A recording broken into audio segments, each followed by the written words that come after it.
Good evening.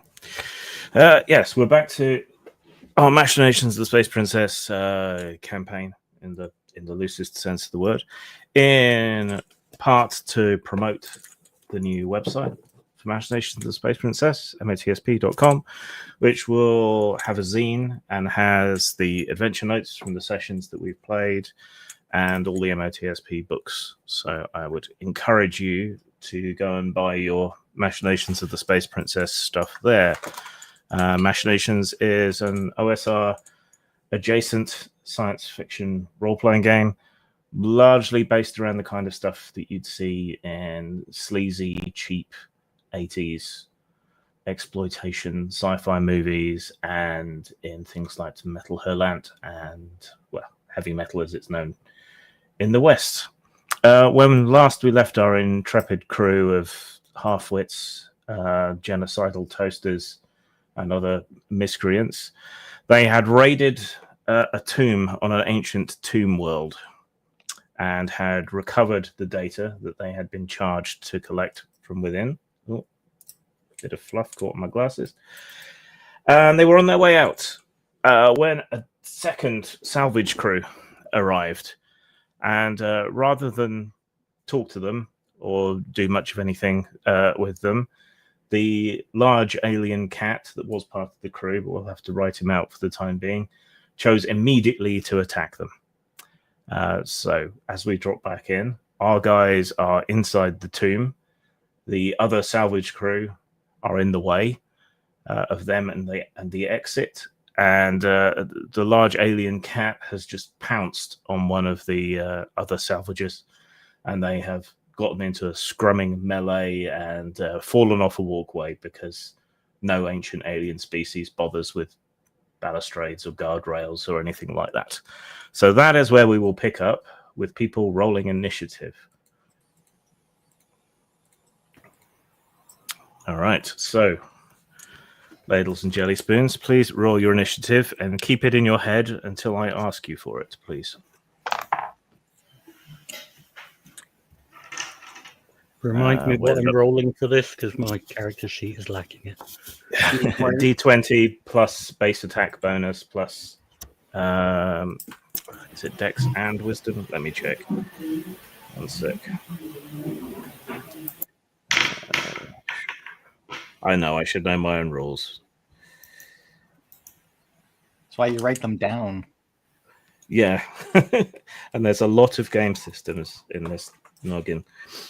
Your initiative bonus, attack bonus plus your wisdom bonus. There you go.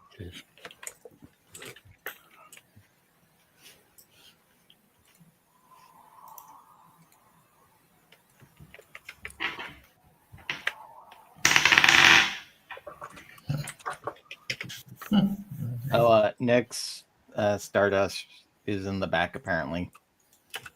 Oh. Are they still in the gulag? I was in the gulag. No complaints, so it's back to the gulag.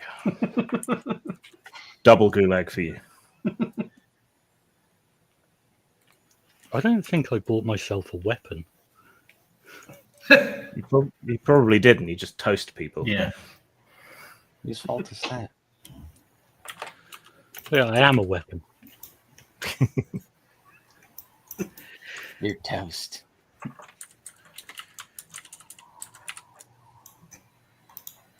Do him like a bagel and put a hole through him. Okay, what's Alma's initiative roll? 18. Okay, what is Toastertron's initiative? 20.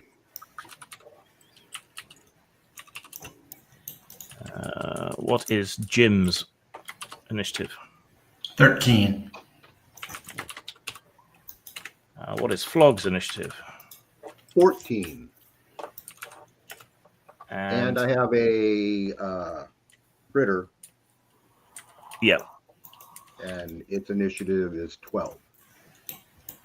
Okay. What is Sappho's initiative? 11. 11. And what is Nyx's initiative? 15. Okay, let me just arrange that in order to make things easier for myself.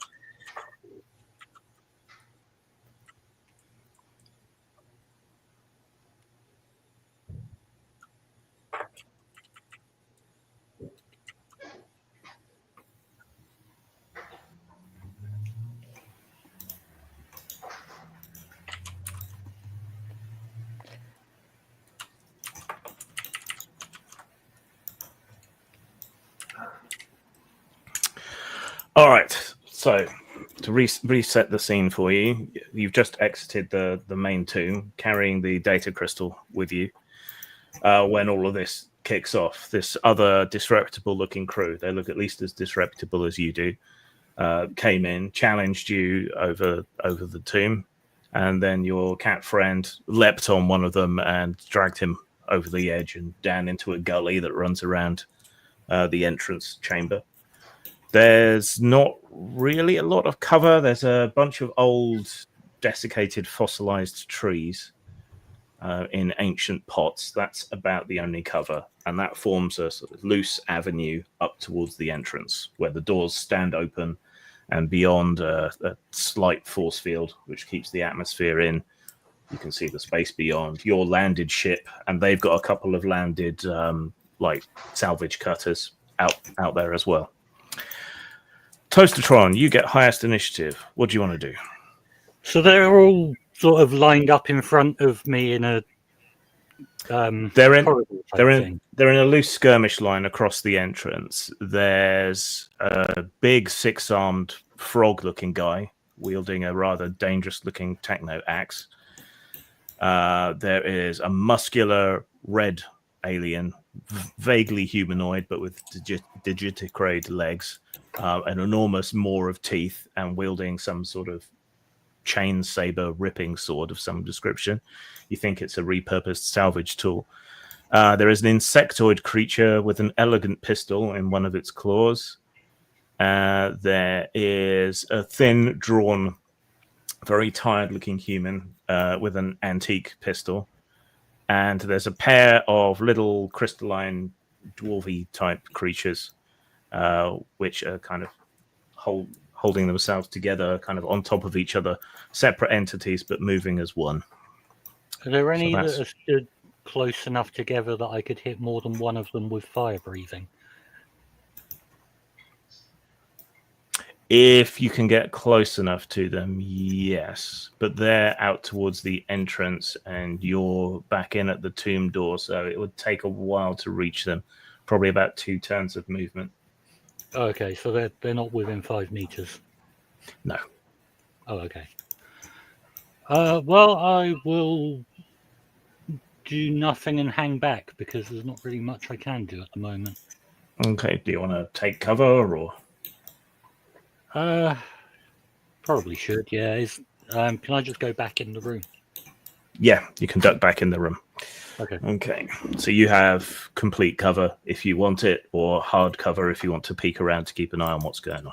I'll just have complete cover for now because I'm not really a combatant. You must live for the revolution to succeed. Wait, that's your body talking. Yeah. Alma's turn. I will go back and I will grab Nyx with me, pull her in a cover. Okay. So you move back into cover, and for your other action, you grab hold of Nyx and yank them back into cover as well. I presume you don't fight me on this. No, I don't. And now Nyx's turn. My turn. I am going to, let's see, do I have a sniper rifle? I think I might. Let's see. Okay, here we go. High caliber carbine. Inaccurate times 2 extra capacity, damage 1d8. Let's see if I can do this. So -2 to hit for the inaccurates. Mm-hmm. But why? Because I wanted to put more bonuses onto it, like a gear and whatnot. Why go boom? Why go boom? Okay, who are you aiming for? I'm aiming for the farthest one At the entrance. Well, they're pretty much in a line. Oh, just a well then skirmish I line. fire the one closest to me. Again, they're roughly equidistant to you. Okay. I will randomize it for you. Yeah, randomize, please. I got a 17. Okay, you take aim at the giant frog. Okay. And fire. 17. Okay. His range defense is only 12, so that is a hit. Roll damage, please. Okay. 3 damage. All right. So you bring up your carbine and fire off a couple of rounds. A couple of them go wide because it's so inaccurate. But the last one does manage to hit him. It bounces off one of his scrap metal pauldrons and just leaving a scar of fresh, shiny metal beneath the rust. He seems unimpressed. But you did hit. Good. Right. Flog.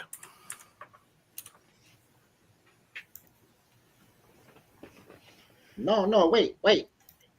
That's stop.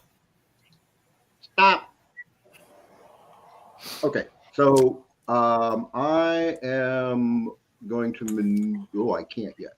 So on Tangle's turn, we're going to maneuver towards more full cover. On this turn, I'm going to start explaining how our friend, who we have decided to call a fool, attacked you. Terrible. I have done deep research and come to understand that this creature has been identified throughout the galaxy. It is known as a Leroy Jenkins. According to ancient Terran lore.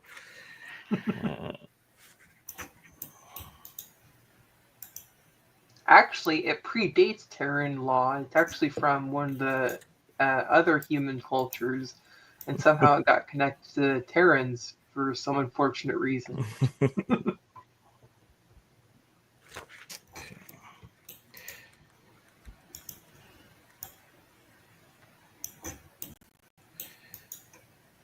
So you're moving towards soft cover with I can't move. I have to ride my animal. Okay.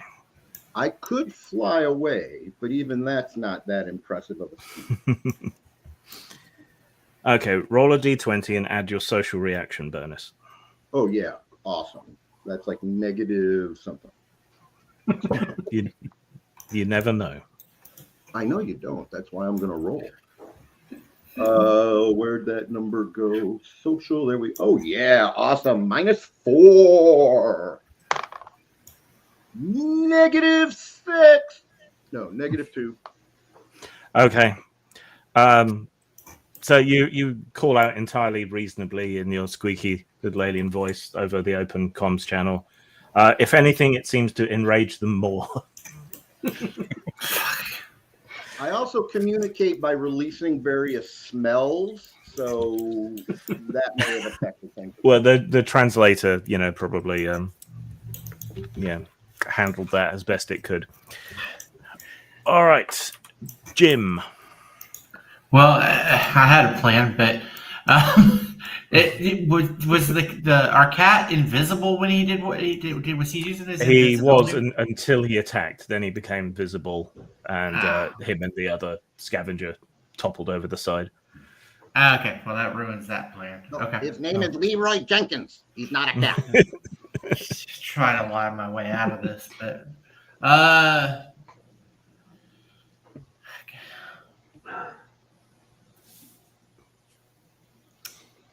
oh fuck it, I'm gonna try anyway. We've got performance and stuff. Rock it out. All right, I'm gonna run towards them. Okay. And In the open or in cover? Oh, yeah, it's totally in the open. And as I run, finally, I got away from these fools. And just run like straight at them as fast as I can, not pulling a weapon or anything. Okay, that's an interesting plan. I love that plan. It's brilliant. Well, I was gonna say that we were running from an invisible monster, and so that would have helped. But if they saw him, then now I'm just trying to completely lie to get Okay, close to him. that may have given them pause if Flog hadn't Even. enraged them to the point of homicidal psychopathy. Oh, great. With whatever it was he said about their mother when the translator went wrong. So, all right. The giant frog thing sprints towards you to close the distance and makes an all-out attack with his vibro axe. Oh, great. Okay, what is your close defense? It's 15. He gets 14 with the first strike, misses. So you sort of slide and duck under him. But then on the backswing, he catches you in the back. You take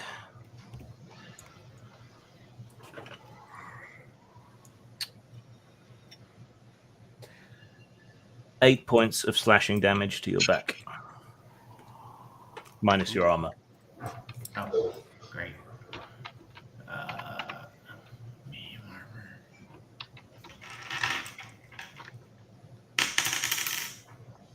Okay. So 5. You take 5 or you rolled 5? I take 5, so I'm down to 2. That's a hell of a wound. Yeah, so you duck under his first axe blow and are quite pleased with yourself until you feel the heavy chonk of the axe on the backswing into your back.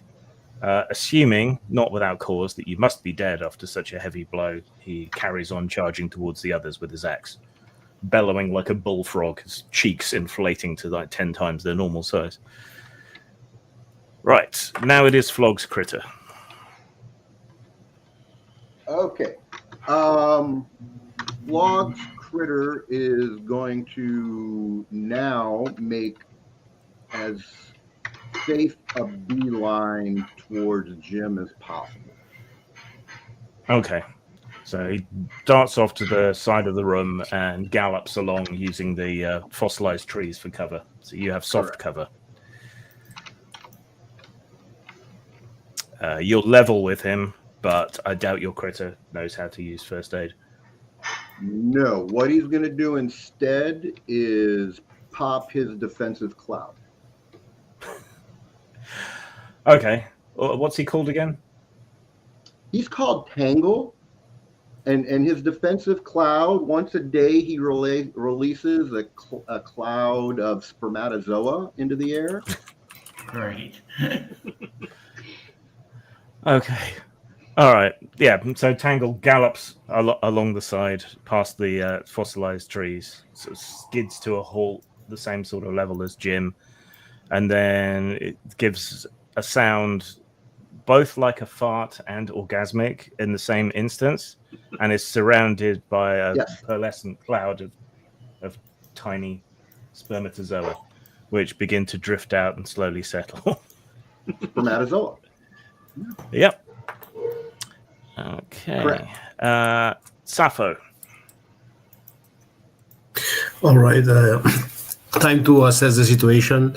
I guess that once witness the reaction to Flog's attempts to calm down things, Sappho has no other option to draw his vibro rapier and pierce the head of the nearest asshole to her location. Okay.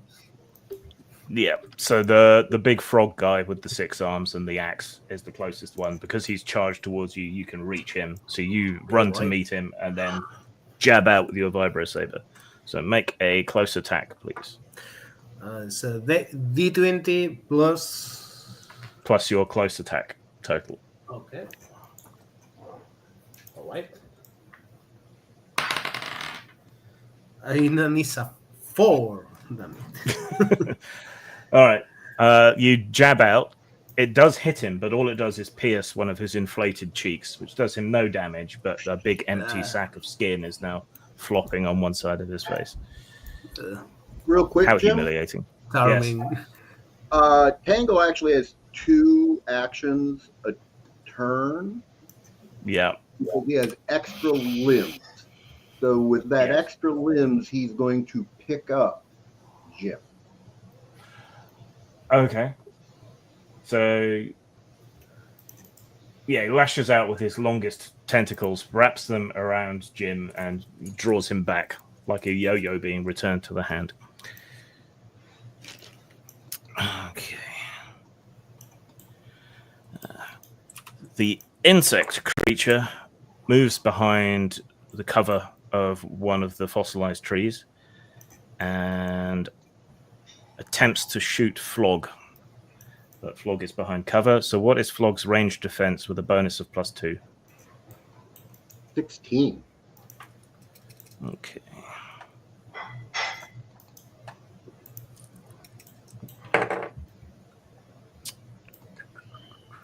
All right, that's a very definite miss. So yeah, he half glides behind one of these trees and leans around it and fires off a burst of needles as a sort of noise, and a whole bunch of very, very fine, very sharp shards hit into and just shatter against the fossilized tree.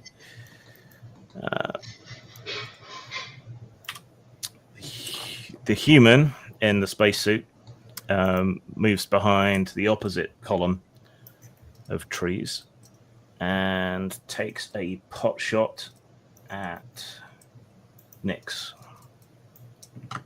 Okay. What is your range defense? My range defense is here. Here we go. Range defense is 14. Okay. He fires off a couple of rounds but completely misses you. So bullets just smash into the ancient walls. The projected AI image of the giant woodlouse thing just sort of glances over at the damage to the wall and goes, and then switches off. Right. The 2 little crystalline entities grab hold of each other and acrobatically roll over and over into cover beside the human. New turn.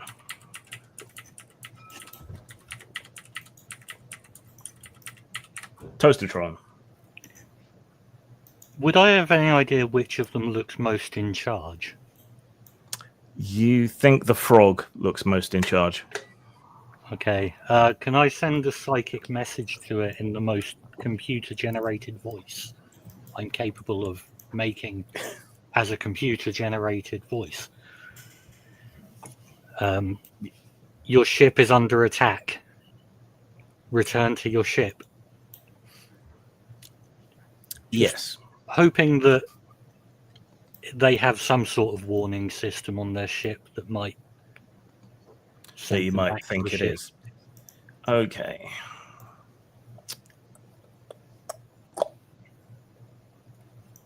Make a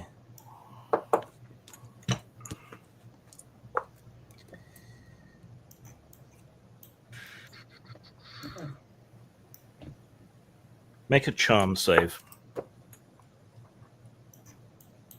Is it equal or Charisma. Sorry, what? saves? So they what do I roll for a save? Sorry. So if it's not been modified by anything, it'll be half your charisma score.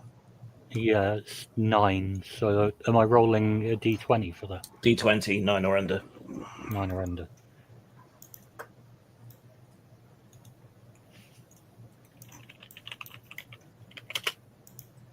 $19. Okay. He has a chance to resist. He doesn't. Okay, so but it's not his go yet. But we will get to him. All right, Alma, The one that shot Nix, rush over, slice him. Okay. And Yeah, flurry of both move blows. forward, and you could just about reach. Okay. Make an attack roll. Yeah, flurry of blows. So 16 and 18. Okay. You got 2 attacks then, yeah? Yep. Those are both going to hit. Roll damage, please. 19 and 19. For damage. Yeah. My sword's a d20. Okay. Expensive.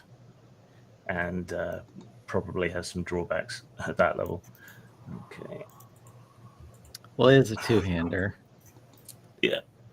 All right. So you sprint up and slash with this high-tech blade and cleave the human into 3 distinct sections. Yep. Blood gushes out like a cheap hollow horror, and he doesn't even have time to scream. All right. Next. Nyx is going to fire again, but is the same one who I shot at before still around? He's in melee with Sappho. Damn. Okay. Is there one closer by in the line that I could fire at?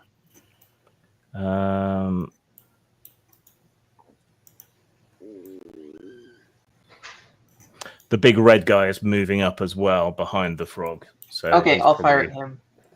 Okay, so you shift slightly to the side and fire off a salvo of shots. Yep. Make your ranged attack roll. So because I have a +2, it evens out to just a 0 modifier for ranged attacks. So yeah. So Oh what did no, you I get? rolled a 3. All right, this is what you get for an inaccurate gun. That's even without any modifiers. It's like trying to use a water hose with a loose nozzle. Bullets fly off in all directions except the one you were aiming for. When do I need Something to roll to- for ammo? That's after each combat. Okay. All right, Flog. Okay. How far away was that bug? How far away is that bug critter from me right now? He's across in the avenue of fossilized trees, a short distance. So not Is that very under- far away at all. Is that under 5 meters? More than 5 meters, but you can close the distance with a move action. No, I can't. Okay. I am going to wait until Tangle's movement. Yeah. So you're going to hold your action. Then when Tangle moves, I'm going to take right. I'm going to Okay. make a decision on what I'm going to do. So holding your action for now. So, Jim. Well, I want to pull my gun out and attack the guy that hit me. Okay. So you draw your gun and look towards the melee between Sappho and the frog guy and take your shot. Jim is in the cloud now. Does that affect him? No, it's You cover. tell me. I pulled him What does in he- to what give do- him cover. Okay, then he has cover. So there'll be a penalty to hit. What is your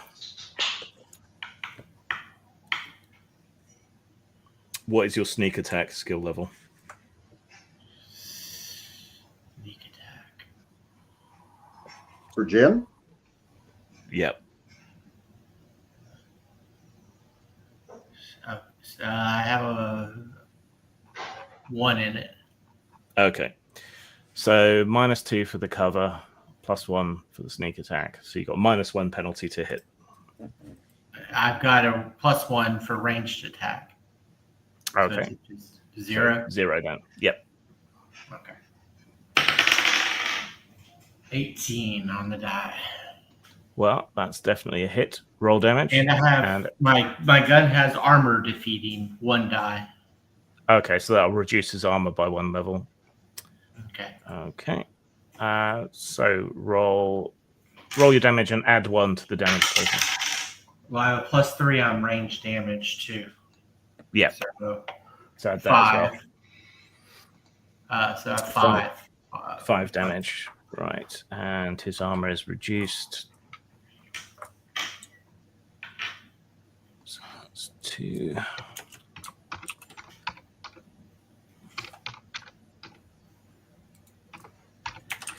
All right. You let off a few shots into his back. You see the sparks. Well, is it a ray gun or a pistol?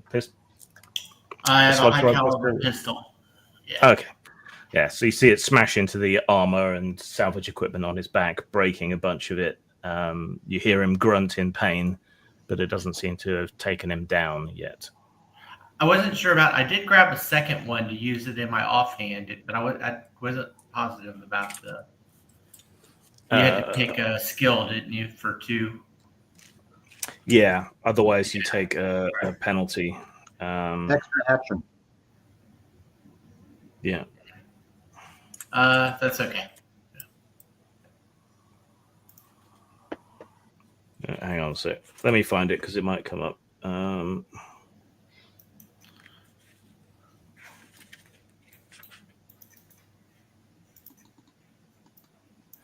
Okay, you've trained yourself to use a weapon in each hand with something approaching equal facility. When using dual weapons, you make your attack roll at -5, offset by skill level. If you hit, roll damage for both weapons and pick the highest roll for damage. Right. That's cool. I like that. So now you know. All right.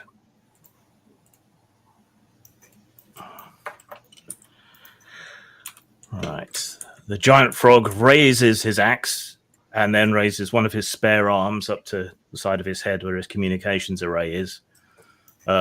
Looks alarmed in that his eyes bulge out even more than they normally do.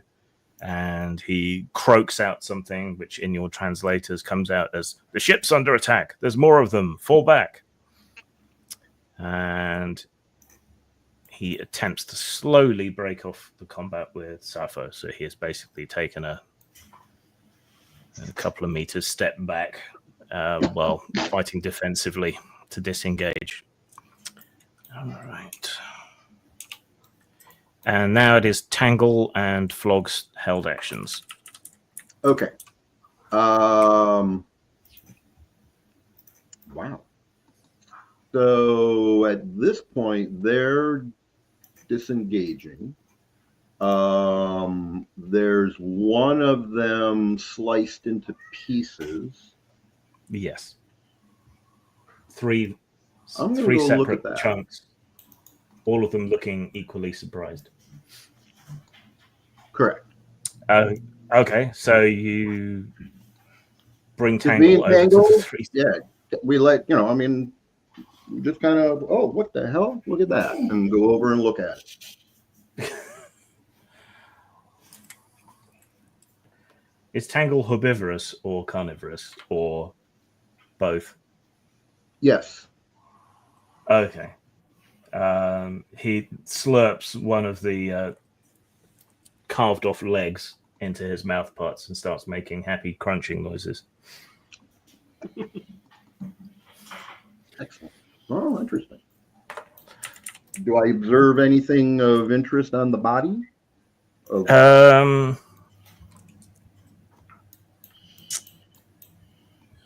One sec. Make like a logic save or something? Since my search is so bad. Their ship badge says Gutter Light Queen. Say that again? The ship. The ship ship badge. Cool. Yeah. It says Gutter Okay. Light Queen. And this guy's name tag says Tick Slim. All right. Well, Tick, looks like you talked. All right, not doing anything else? Is there anything within 5 meters that I should be afraid of? No. His dropped pistol covered in blood and viscera. Okay, I'll have Tango pick it up. Okay. One stray tentacle snakes around the pistol and holds it dangerously. All right. Sappho.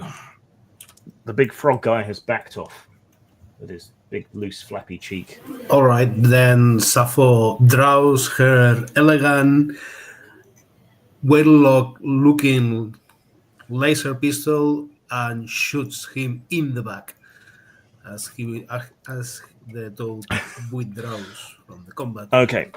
Make a ranged attack roll. All right. 17. 17. Okay.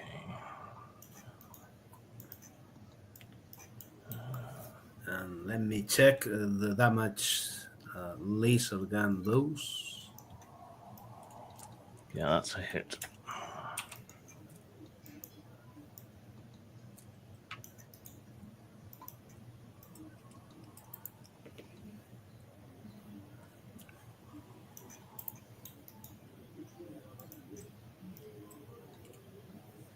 Not stormtroopers, rival salvage gang that turned up.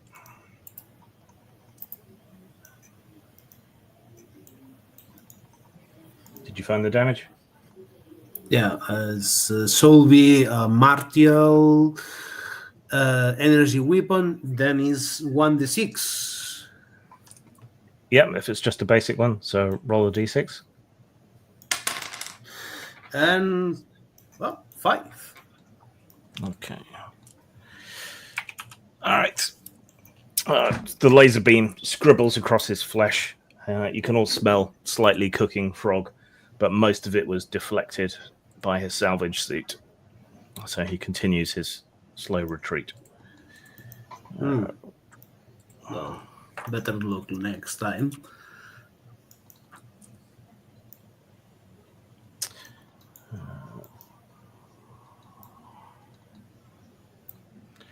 Right. The big red guy steps in front of his captain with his chain saber and attempts to cut off your arm wielding the laser pistol. He's all muscle and ritual scars, and his jaw has been partially replaced with cybernetics. There's burn marks and tribal patterns across his hide.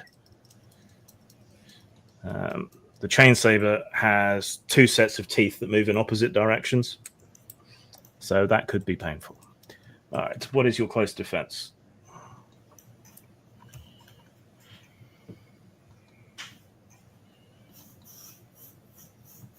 For Sappho. Yeah, sorry. I was checking in the character sheet. Close defense, 14. Okay, you are struck with the chain saber. Ow. Taking 5 damage minus your armor roll. All right. Let's see. Since I'm wearing the vacuum suit, which kind of armor is considered for the roll? It's whatever you bought the armor level at. Oh, let me see.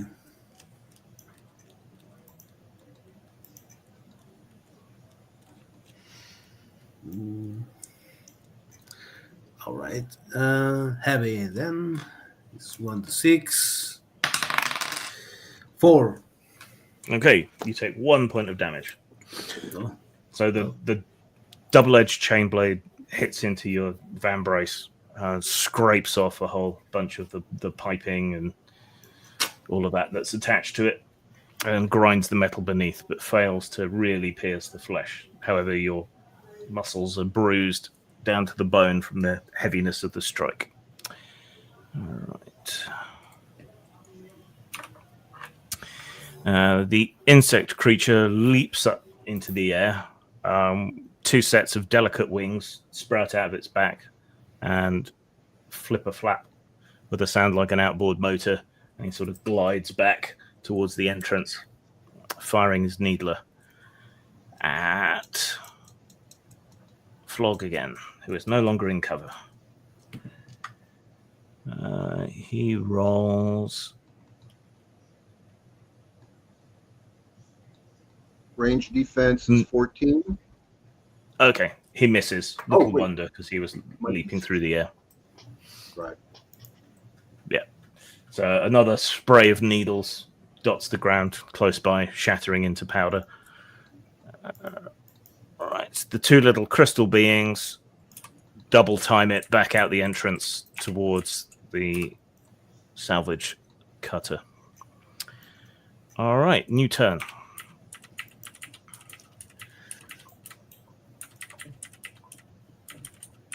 Toastertron. Well, they're probably more than 5 meters away, so I can't shoot them in the back. No. So I'm just going to stay where I am. Until everything's over. All right. Yeah. Well, that does mean you can hold your action in case anything weird happens. Right. Alma's turn. The one that attacks Sappho, I'll run in, strike him. Okay. Yeah, he's still backing away, so you can't get a surprise attack on him, but you can make a normal attack. So make a close 7 attack. and 18. Okay. First blow with this gigantic sword misses. The second strike hits. Roll damage. 13. It's armor defeating, right? It's energy, so it's vicious. So Okay. Sorry, how much damage did you do? 13. Okay. So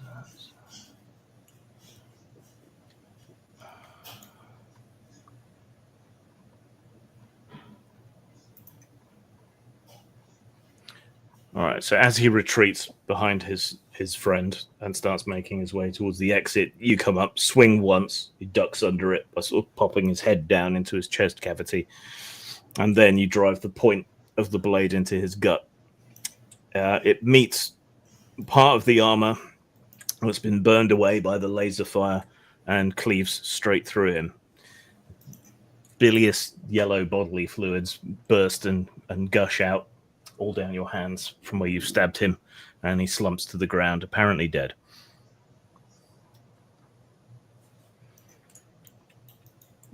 And turn. Which is good, because it means he can't countermand his last order. Nix, Yes. you'll go. I am going to hold my action. Kill something. As well. Okay. So you hold your action and wait. Well, I mean, I if there is an enemy in front of me, I will try to shoot it. There's the big red guy Okay. with the chainsword.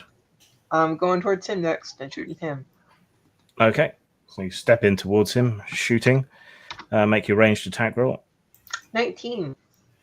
That's a hit. Yay! Roll damage. 1d8. 3 damage again. God damn it. Your bullet ricochets off his cybernetic jaw. And he I scowls run at to you. cover again. No, you'll have to wait for next turn for that. I know. Right. Flog, or do you want to wait for Tangle to go?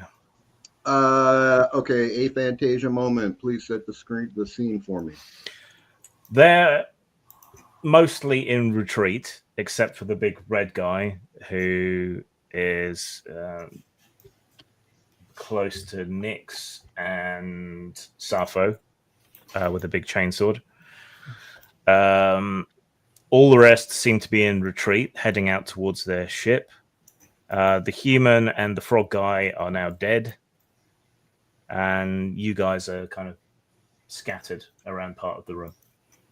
How far away are Tangle and I from the big red guy? You're about halfway up, so you could move and attack him from behind. No, I need a specific range, not a move.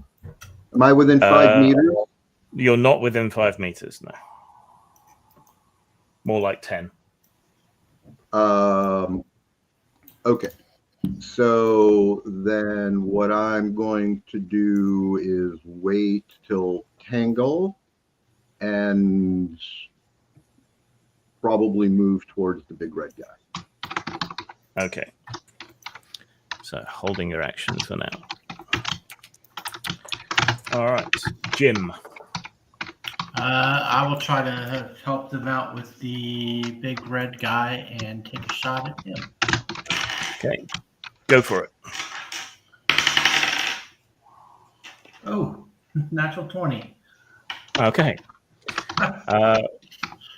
Roll your damage with an additional +1 bonus, and then double it. Okay. Double my bonus as well, Yes. like the final number. Yeah. Okay. All right. 7, 10, 11, so 22. And its armor defeated. Yeah.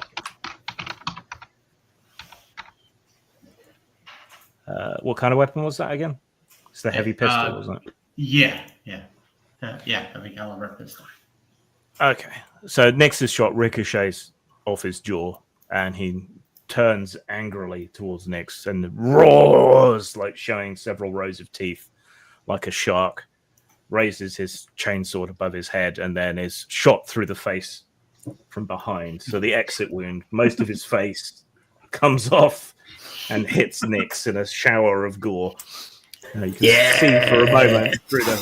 see for a moment through the hole in his skull, and then he just topples forward with a splat and a thump as what remains of his brain tissue spreads out over the floor. A fine shot, sir. Right. They. All right. Tangle and Flog. Okay. What is within 10 meters of Flog that's still living? Nothing. All right. The insectoid and the pair of crystal creatures are now out and heading towards their ship. All right.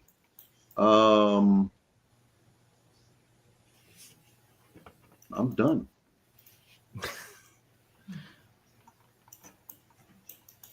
So just have the satisfaction of a job well done. Yeah. Nope. Yeah. That was fun. Okay. Sappho. So the guys are still withdrawing to the ship. Yeah. Their leader is dead. Well, let's hunt down these assholes and finish this, and maybe we can get another ship for our particular fleet. What do you say, Okay. guys?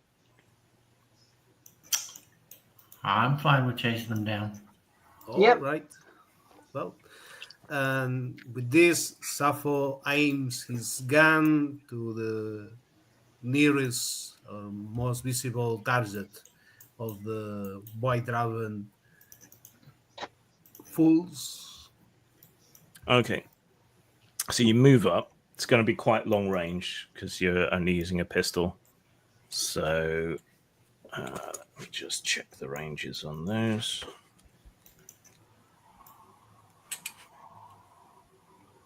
Assuming it's the base range.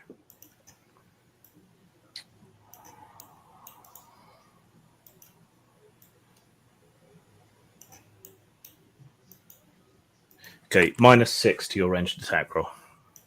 All right. -6, 20. Natural 20? Natural 20, yeah. Okay, roll damage and double it. All right. It's 1d6. 3. Then it's 6 points of damage. Yeah.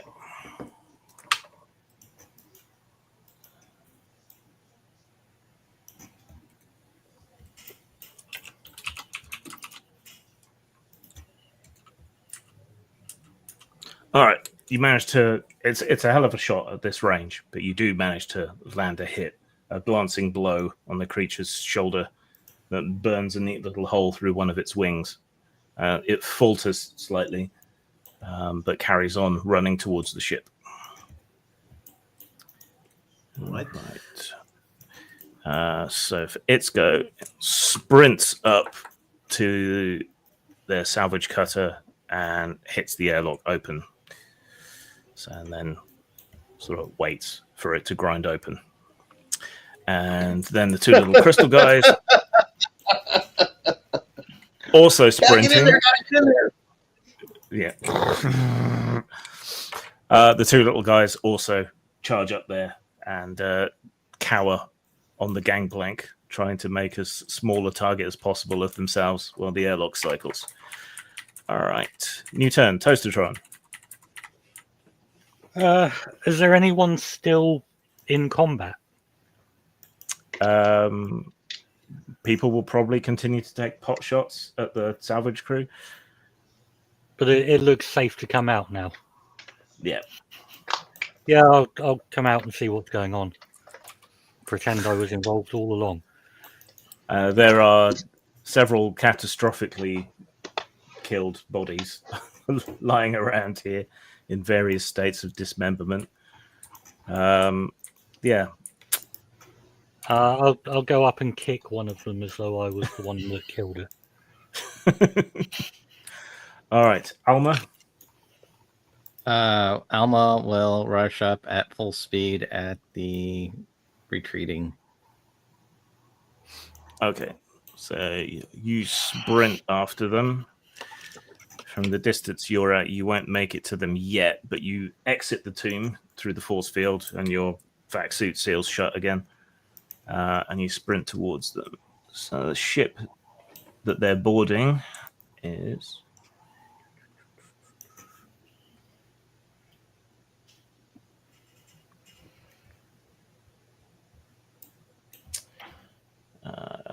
is a cutter.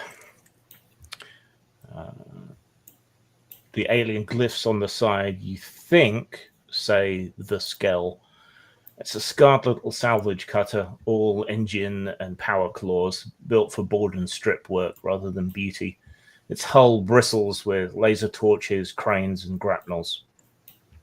The metal is scorched from too many close passes at burning wrecks. The cockpit canopy is smeared with weld soot. It's covered in mismatched hull plates taken from other vessels and bolted on as part-time repairs. And it has a large underslung cutting laser. Your suit is also reading a slightly elevated level of radiation coming from the vessel. Nix. Yes. What do you want to do? Activate the ship and follow the crew out of here. Activate the what, sorry? The ship. You're gonna go for our ship? Yeah, I thought we were gonna follow them out of here, go into orbit. They're on foot. Oh, never mind then. I mean, you can run to the ship, which is landed not far away. I'll run to the ship because I'm not very good in the fight at the moment. Okay, you sling your gun and sprint out through the force shield and start running across the alien world towards your ship. All right, Flog.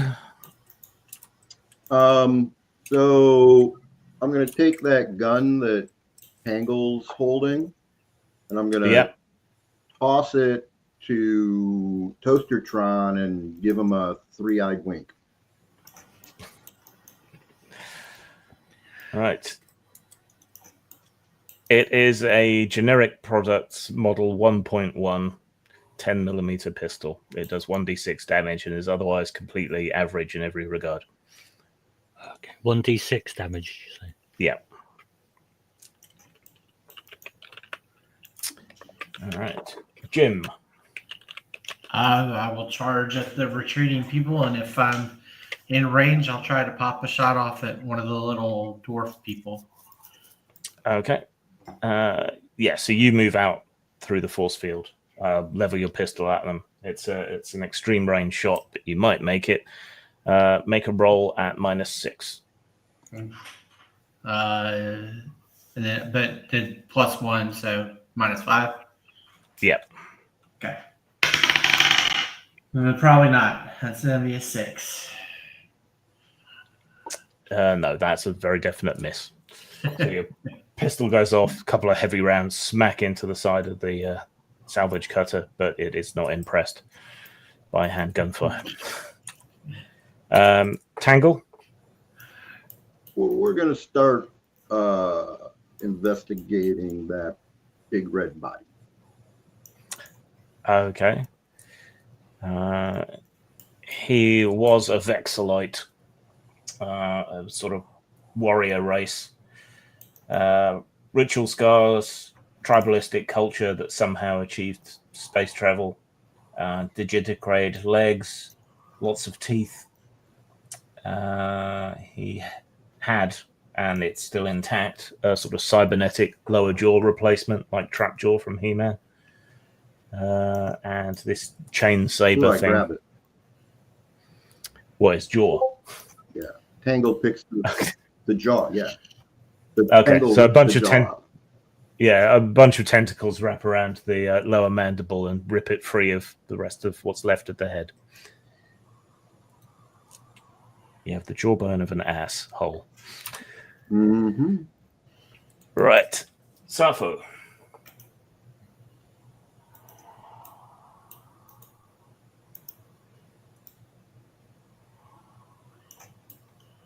When you unmute. Yes, sorry, I will detail my headphones for a moment. Where are you addressing to me, right, at the moment? Yeah, it's your turn. Oh, my turn. Well, all right. The ship of the salvagers. At which distance is respect to my current You location? can close the distance to them, so you won't be at such extreme range if you want to take another shot. All right, because if I could see if I kill one of the aliens, the rest will make it to the ship, or because Yeah, I they're don't both. want them to. Yeah, they're both at the airlock. They'll be able to enter the airlock on their turn. All right. Well, then I'm going to kill one of them and see if the remaining one is able to take off with the vessel. All right. Let's see. -6 by distance or the -4 now. -4. All right. And 8. That is a miss. Well, All right, so you fire a scribbling laser blast. It strikes the side of the vessel, leaving some black scoring marks, but nothing else. All right. Point of order. Point of order. Yes. Rules question clarification. Do these doors, or in this setting, do doors close as slowly as they open? Not necessarily. Damn. Right. The insect creature and the pair of crystalline entities pile into the airlock and slam the door shut. Because it needs to close rapidly in the case of depressurization, it slams shut immediately and then repressurizes. Oh well, I tried. But you guys have probably got a handful of turns before they reach the cockpit and get ready to take off or anything. So we're now out of combat. What do you want to do? Can I go and press the button to open the airlock? Okay, you sprint up to the ship. You can hear their reactor warming up, and well, you don't wear a suit, but you press the button and it says "ident mismatch," and makes a noise. Can I hack it? You can try and hack it. Yes. Okay. Make skill roll. Check the skill I've got in it. You don't have it. You're an expert, aren't you? Oh no, wait. Are you a scholar? I've got, providing I can get access to. I'm just checking the rules here. Okay, it's just right. What am I rolling for that? Just 1 point in hacking, so Roll D6, get a D6 1. and have to roll a 1. Yeah. Okay.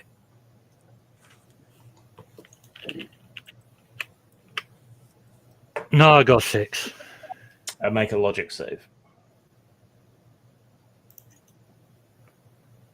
And that's D20 roll under, isn't it? Yep.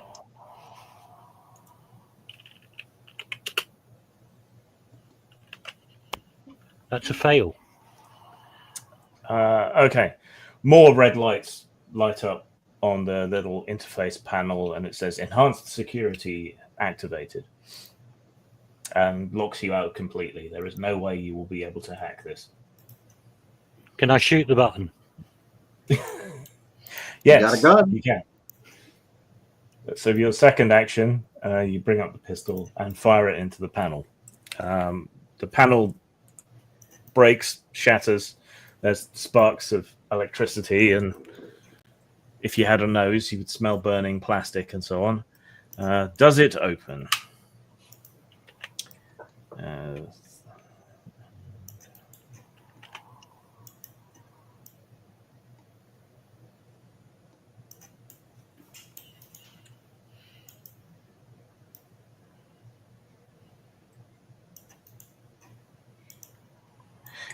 Okay. However, it does drop into an emergency access mode. A panel falls off, revealing a manual crank for opening the airlock.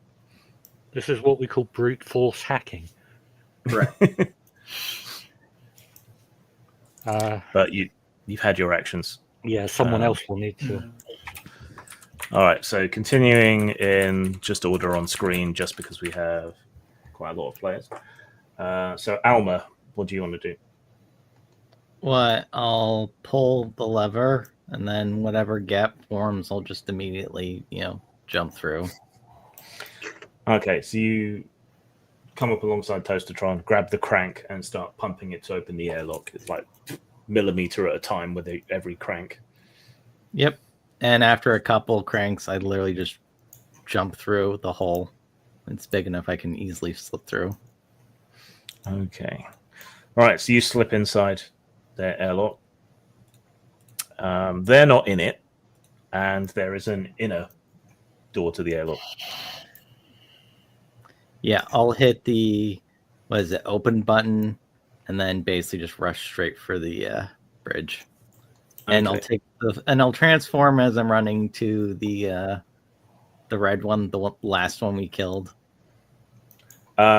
When you hit the open button, a warning light flashes up, and it says "Caution: exterior door open." Yep. And I'm just gonna rush. Override. So yeah, you'll be delayed here for a minute while you override that. Jim. I was already running towards the door anyway, so I'll get there, and then I guess I'll start trying to crank it for the rest of us that can't shape change. Can't. Well, you take over from where Alma was pumping the crank to open it up a bit more. And Flog, still investigating the dead people. No. At this point, I'm staying just within the force field and preparing to take notes as I observe what happens to various alien bodies when they're right next to a spaceship as it takes off. All right. Right. Safo? Well, I assist Jim to open further the door because Sappho does have some traits that make her spatial challenged. I mean, cannot come through the same crevice through Alma get into the spaceship. You go thump up against the door, and can you make a power save to see if you can push it open? All right. The power save is with the D20 or with another kind of D20. D20 equal to or under the number. Okay. So for everybody, just kind of in general, what I came up with is it's roll high to kill things, roll low for everything else. Mhm. All right. You say that is a power save. Yeah, which is half your strength, but it might be modified by racial traits and things. All right. Half of strength, which is a 14. 17 plus 20 makes it a 9. And I roll at an 8. Okay, so that's a success then. All right. All right. So you grab hold of Holy the shit. airlock as you try unsuccessfully to push through and shove it open. I don't think I've ever seen somebody save on a skill before.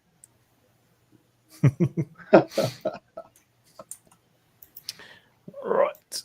So the outer airlock doors are forced open. And that's as far as you guys have got so far. Right. In the cockpit, neither of these guys are usually people who operate the ships, so their chances of making anything work are fairly low. Oh. All right, let's see. Does it have a dangerous drive system?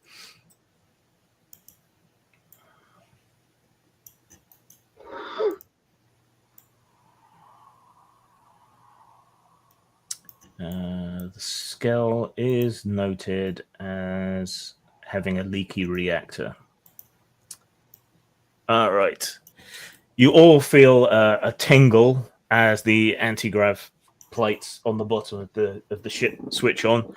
The reactor switches up into high energy mode, and you're all bathed in EM radiation, except those of you who are already inside the airlock. So who's still outside? I think it's Jim. Yeah. Is it? Yeah. Toaster. Oh, what was Nick's doing? Nick was forget. heading into the ship. Nick's is out This- ship. To our ship. Yeah. Okay. So you're far enough away, that's not a problem. So only Jim gets bathed in deadly radiation. Well, I'm still outside as well. Where's Toaster Tron? Yeah, but you're in. Yeah. But if it's electromagnetic radiation, does it true. affect the robot? It can still affect him because otherwise robots are OP. Also, radiation can affect electronics. So, right. Those of you who are subject to radiation-related problems, which is Toastertron and Jim, can you both make a toughness save, please? Sure.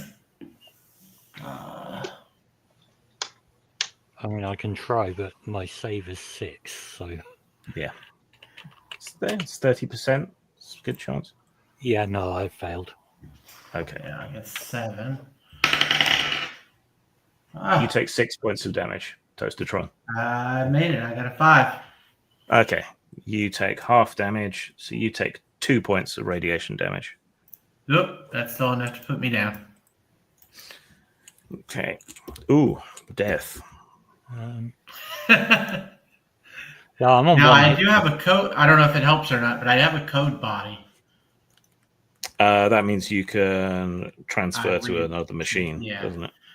Yeah. Would any Transfer armor Toastertron. affect damage with this? Sorry, armor, did you say? Yeah, because I've got Juggernaut armor. Would that help? Typically, radiation will affect you through armor unless it's specialist. But I Yeah. think Juggernaut is a general armor bonus. Let me find it. Exposure to high radiation causes 1d4 damage per turn. At the end of the period of exposure, the character must make a toughness save or 1 hit point of that damage for each turn of exposure is permanent. Yeah, we will get to that. Oi. Okay, Juggernaut just increases your hit points. That's what that does. Okay. All right. So you take that damage, and the ship lifts up and moves upwards into the sky, leaving you two down below in a mass of swirling dust.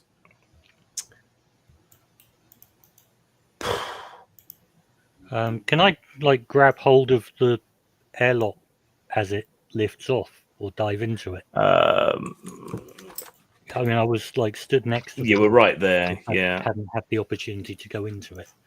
Yeah. Can you make a reflexes save, please? Yeah. I assume I can do the same since I was right there. Okay. Oh gosh. Yeah, that's a fail. No, never mind. Okay. You both flail your arms at the airlock as it lifts into the sky, but the sheer amount of radiation is causing you troubles. So it takes off with Sappho and Alma in the airlock. Okay. So are the rest of you making your way to your own ship? I am rushing out now to go apply first aid to Jim. Okay. Oh yeah, that's the do. point.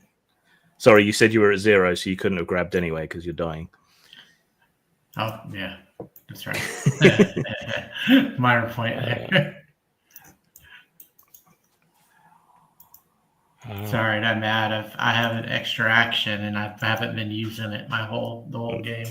I forgot it was over there. When you're reduced to 0 hit points or fewer, you're incapacitated and typically unconscious. When you get below -3 hit points, you're dead. Are you dead? No, that 2 was the exact amount I had. Okay.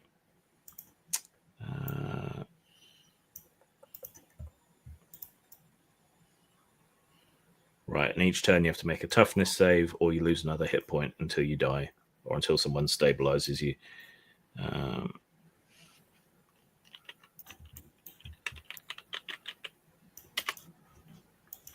All right, let's deal with that first. So Flog comes galloping over.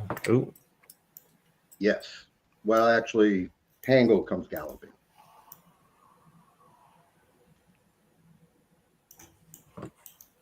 I heard a bloop as if someone else came in, but I don't. Oh, there it is. Oh, welcome back. Well, Nick's thank in you. and I out. was having internet difficulties. All right, so let's deal with the first aid thing first. Okay, do you have suitable medical skill? So, oddly enough, I don't. What I do have is a first aid, like a multi-species first aid kit, as well as my multi-spectrum survey wand. Yep.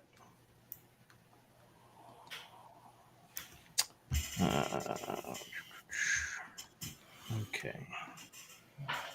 So that gives you an effective skill level of 2. Oh, joy. So roll d6, get a 1 or a 2. No, 5. Okay, and can Jim make a toughness save, please? I can. Well, I don't know if I'll make it. Don't I get a logic save? You do, so go ahead and make that. But I need to make him make a toughness That I save have anyway. a way better chance than me. Natural 1. Thank you. So, yes. Okay, you are stabilized naturally, but Flog can put it all down to his amazing medical skills. 1, and my int save is 10. Okay. So a combination of his natural blood clotting and you just like stuffing medicine into every hole in his body seems to have done the trick.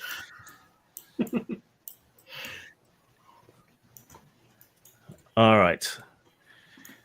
So then probably you'll hobble your way back to the ship. So Jim is conscious, but still at whatever minus hit points he was on, or 0, whatever it was. 0. Yeah. Yeah. Okay. The inner airlock. Well, yeah, and Tango can The pick him damage up I and took carry from him. the radiation, is that going to equally damage my robot body Yes. as like a separate entity? Yes. Okay. There was an area effect. So both you as Toaster Head and you as Communist Robot Body will both take the damage. Okay. Can I initiate repair protocols? You can. You can start beating out the dents with a hammer. Yeah. Which amounts to the same thing. All right. Okay, so in the ship, as it flies upwards, those of you who are inside manage to get through the inner airlock as it cycles open. All right. The interior is full of webbing with all kinds of salvage gear, equipment, and bits and pieces salvaged from various wrecks piled in it. Imagine a space shuttle belonging to a hoarder, and that's kind of what this place looks like. It does have artificial gravity, but it's only at about half a G. It's not a complicated vessel. It's just basically a cylinder with a long corridor running from the engineering section all the way up front to the cockpit. It doesn't look to you like anyone actually lives in this ship, so it probably, has a home base in a larger ship. You can hear chittering and chiming noises, which sound panicked up front.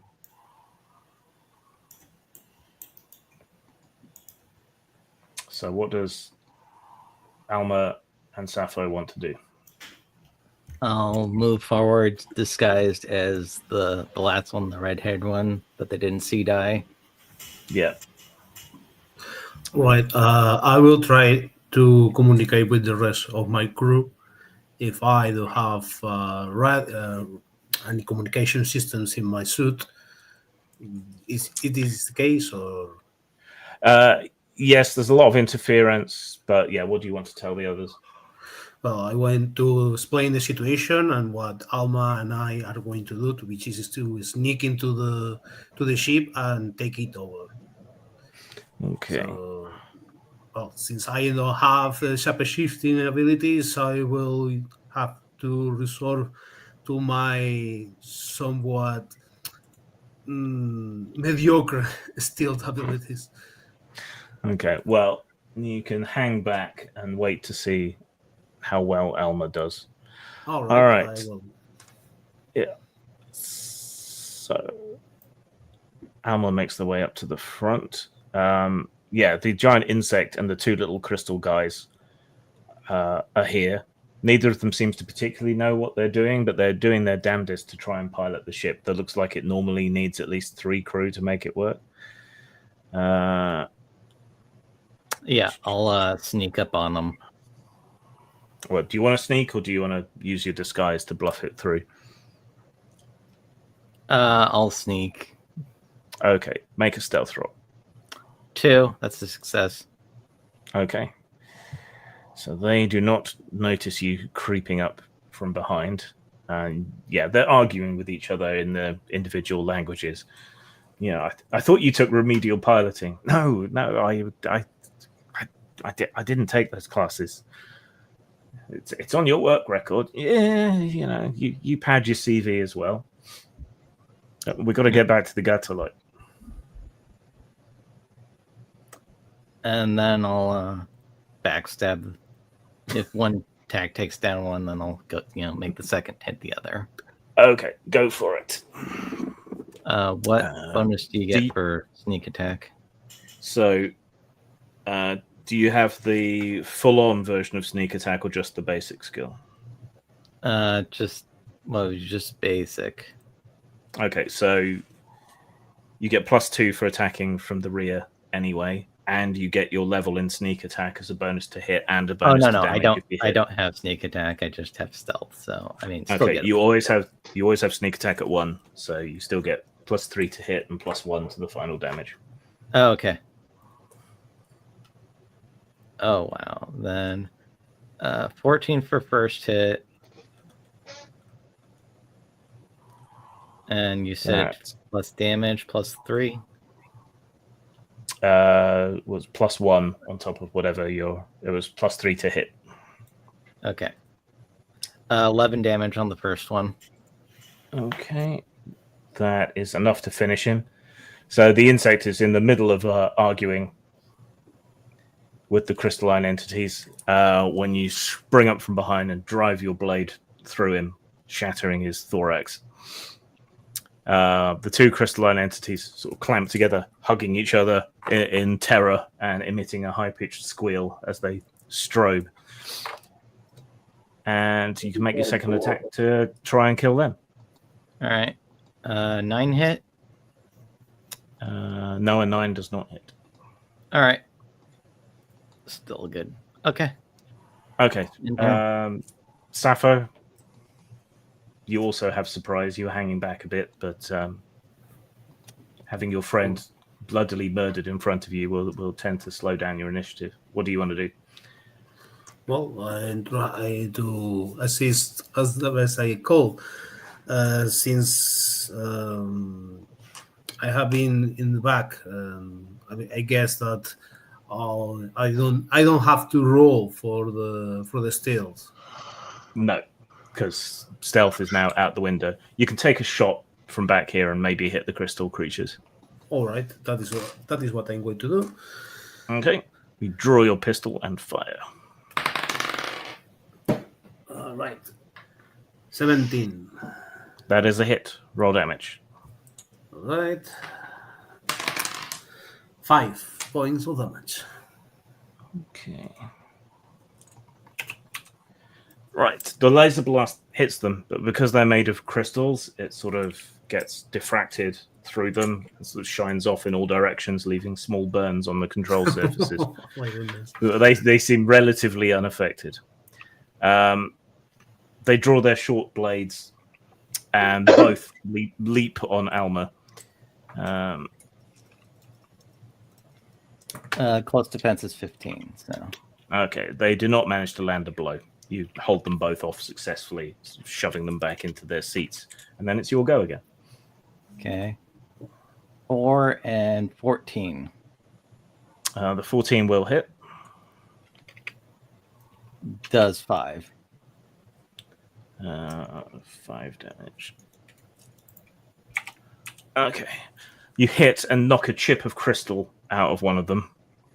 They sort of bounce around in the seat and try to scramble around to get back at you. Sappho, do you want to close and attack them in melee, or do you want to shoot again? After seeing the quite spectacular fumble that it has been my attempt to shoot them down, I draw my Vibro Rapier and try to skewer one of them if I could, because seems this is not going to be as effective as I could. Right. You lunge forward with the sword. Make your close attack roll. All right. 6. No, that's a miss. It just glances off one of the surfaces. They desperately continue to try and stab Alma. But so what was your close defense? 15. Okay, right. They failed to land any effective blows. It's because they're so short. You can just kind of hold them at arm's length, and they can't hit you. All right, Alma's turn. 5 and 13. The 13 hits. 19.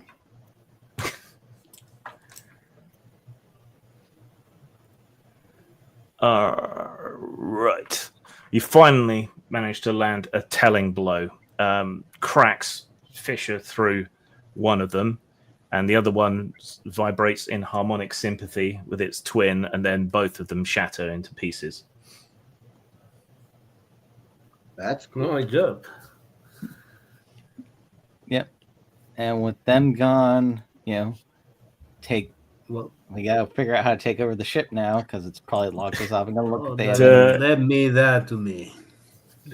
Sappho crackles his knuckles, sits and tries to do her magic, since he's the co-pilot of the crew. Yes, so you have a pilot skill, don't you? So make a pilot roll. Alma will morph and assist, so you can get like a +1. A 5. Considering that he has 2 advances in the skills because I did not wrote the number for the skills. I marked that bit with the cross. I think that's still a failure, though, isn't it? Yeah, because Yeah. it will be a 2. I mean, Okay. Can you make a reflex save, please? let me see. It's half the dex plus racial traits, right? Yeah, well, half your dexterity. 19. That's a fail. All right. You grab the controls and try to wrestle the ship, but the people piloting it before you didn't really know what they were doing, and you're unfamiliar with the controls. The ship starts to dip back down into the Tomb World's thin atmosphere and glances off one of the gigantic black spires that jut out from its surface. 1 second. Ship stats. Alma, brace yourself. This is going to be a bumpy landing. Alma morphs into a form where literally part of his body forms seat belts around you.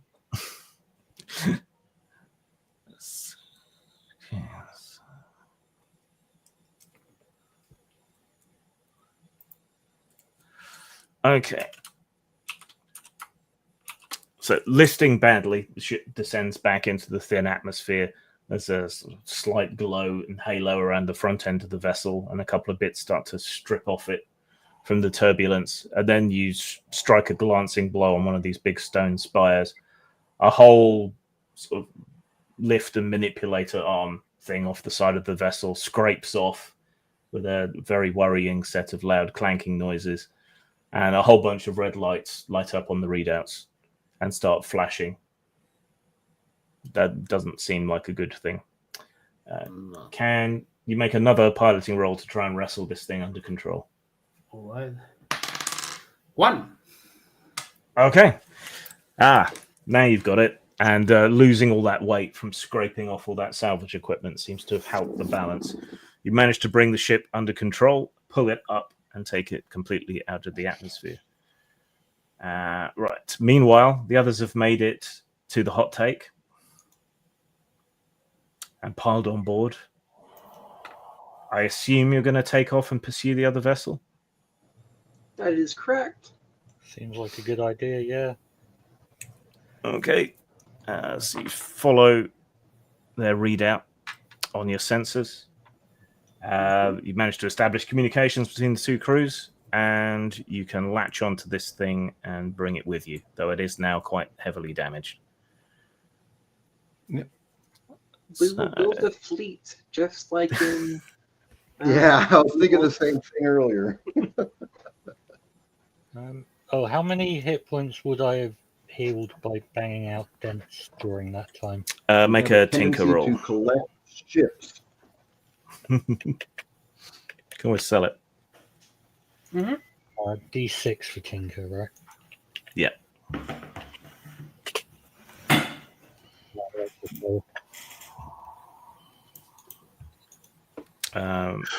And if you failed, make a logic save.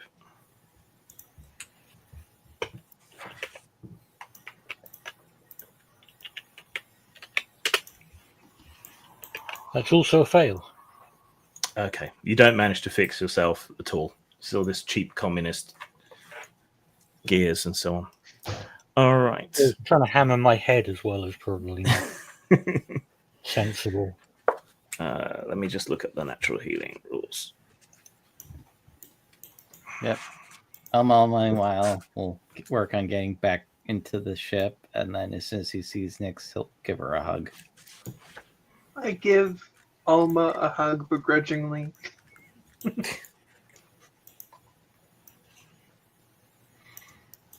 Are you okay? I'm fine. Would anyone like some toast? No, I'm good. I'm good. No. And what is mine? I mean, I brought the fucking thing from plummeting into that wall, and this is the If thanks either of I you get. eaten my toast before, then you do want some toast. It's addictive. Well, We need to They're approve your gone. selling do efficiency. you have butter? No, it's just plain toast, but it is the best toast you'll ever eat. Flog's animal could probably produce butter if we ask it nicely. It will be well, unless it can produce butter. It will be worse if he say that only can That's produce not till margarine. tomorrow.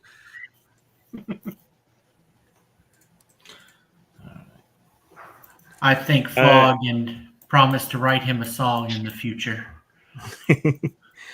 All right. It's 4 days travel back to Satana Station, Mhm. during which everyone can heal 4 hit points, either by tinkering and making repairs or by natural healing. Do any of you have medical skills of any kind whatsoever? I That was don't. Caster. Right. Yeah. Who is for some reason indisposed. He has the Arcturan cockrot and can't touch anyone. All right, but you don't have a proper medical bay either, do you? You I don't just think have we do. first aid kits. There was a No, we medical bay did. on the ship. Yeah. He that was one of the things we did in the beginning was he got Okay. that up to snuff. In that case, you can heal back 8 hit points each. Even the I robot. didn't lose any HP, so I'm fine. Same. Even the robot, because there's plenty of spare parts on the vessel that you hijacked. Cool. So you can pick over the junk and find bits to weld on and use the tools. All right. So, a few days later, nursing the bruises and remnants of your wounds, which reminds me, Jim should have taken some sort of permanent wound because you were reduced to 0 hit points and came back. So let's figure that out first. And the radiation. Yes, the people who took radiation damage, can you make a toughness save, please?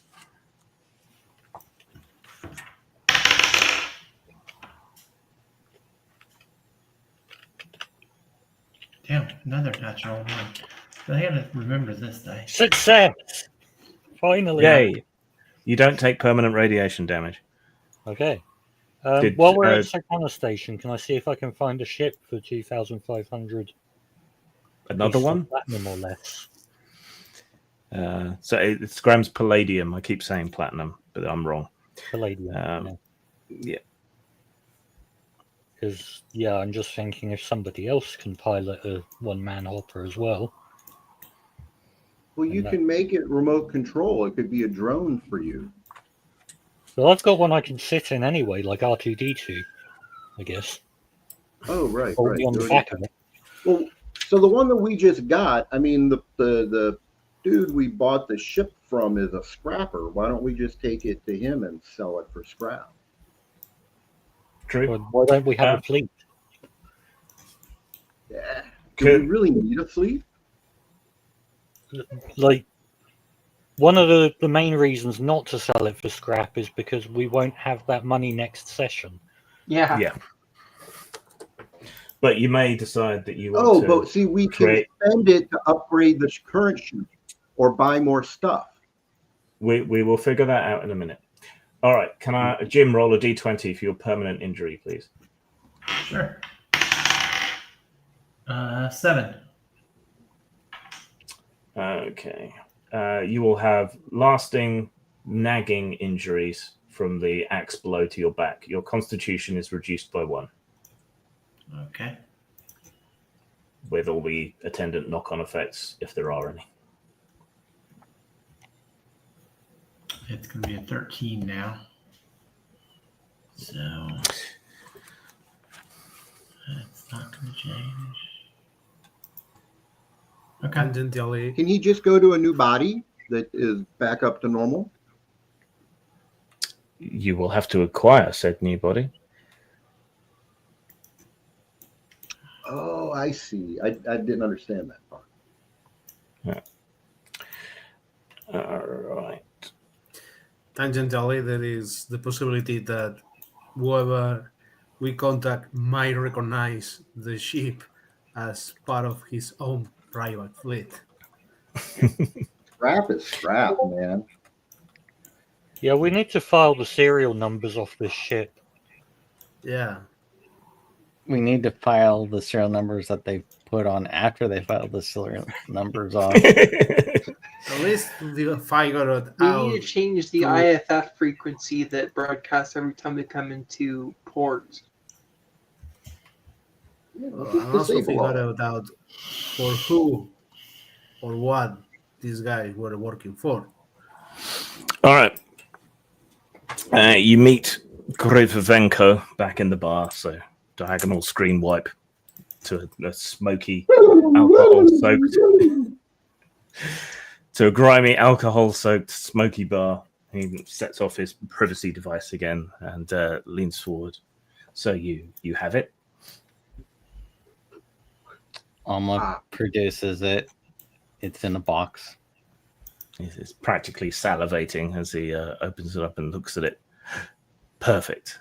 Then, as per our agreement, 10,000 GPs in untraceable currency. And he slides. And he slides the small case filled with old Imperial GPs across the table to you. Bows curtly and makes his way away. Yeah. Alma takes it, pushes it into his stomach. Right. So that is technically the end of that adventure. So we will do XP and any monetary spending and so on that you want to do before we move to the next thing.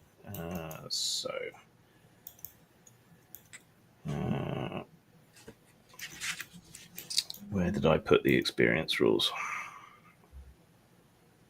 You would think it would have an entry under experience that I seem to have failed. At 66. I have notes. I found it in the end. Yeah. Right. Okay, so things you defeated.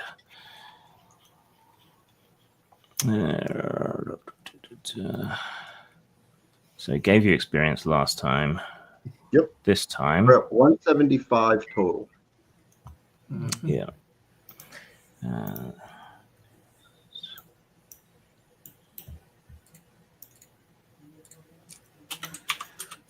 And you beat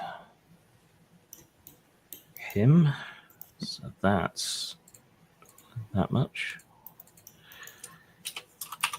I might decide to simplify the experience next time. And you beat Yeah, I've been thinking about that as well. him. Some people get really attached to the old experience point systems. It doesn't matter that much. It just matters, hey, you have enough to level or not. Especially if it's OSR adjacent. Yeah. Yeah, but you got to find that balance, right, between where people feel they're getting those little dopamine hits along the way, or this, because I've never played in a game where it was, okay, everybody just goes up a level now. You actually have to. And these days, people tend to play shorter campaigns as well, which is something you have to take into account. Well, that's why I like starting at third level if I'm playing a level-based system. All right. As for how well you did, I think that was pretty much an epic win, wasn't it? Yeah, we kicked the shit out of that temple, man. Yeah. By the way, I would like to say in character that Sappho leans to Bloch and whispers, you did a backup of the crystal, right? That was my plan when we took the mission.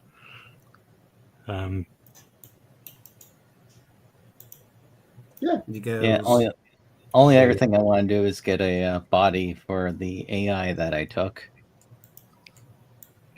Yeah, I'd like to get a backup body too. We could Yeah. put the AI in the ship, Whoa, maybe. whoa, whoa! How much does this stuff cost here? Everybody's become a big spender, but we don't know anybody's actual financial status yet.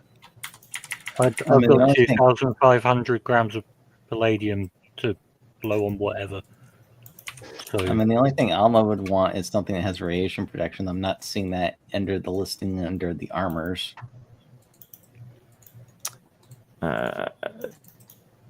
Yeah, it's more of a role play thing. Right, everyone gains 150 experience points. Okay. does anyone have a note of how much XP we got on the first session? I have So it right. 50. I have it written down that I got 175 total. Yeah. Yeah, it was RSF total, so total now is 325.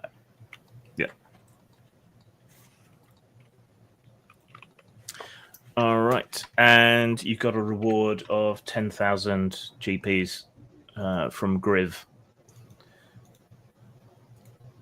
So now's the time to spend it or lose it. Do you want to Divide it keep up. the? Well, yeah, however you want to do it. Do you want to keep the ship that you looted, or do you want to sell it? I think we should keep it Yeah. because we're renting I the think we other should one. sell it. You Yeah. will We could use And it the other for one's in way storage. better Other condition than a than ship. this one is. Well, have the Which is the discussion better of in the two character ships? at the bar. In character. Oh shit. Right. Yeah. Let me give you the lowdown on the ship first, so you know what you're talking about. All right. The Scale is a scarred little salvage cutter, all engines and claws, built for board and strip work rather than beauty.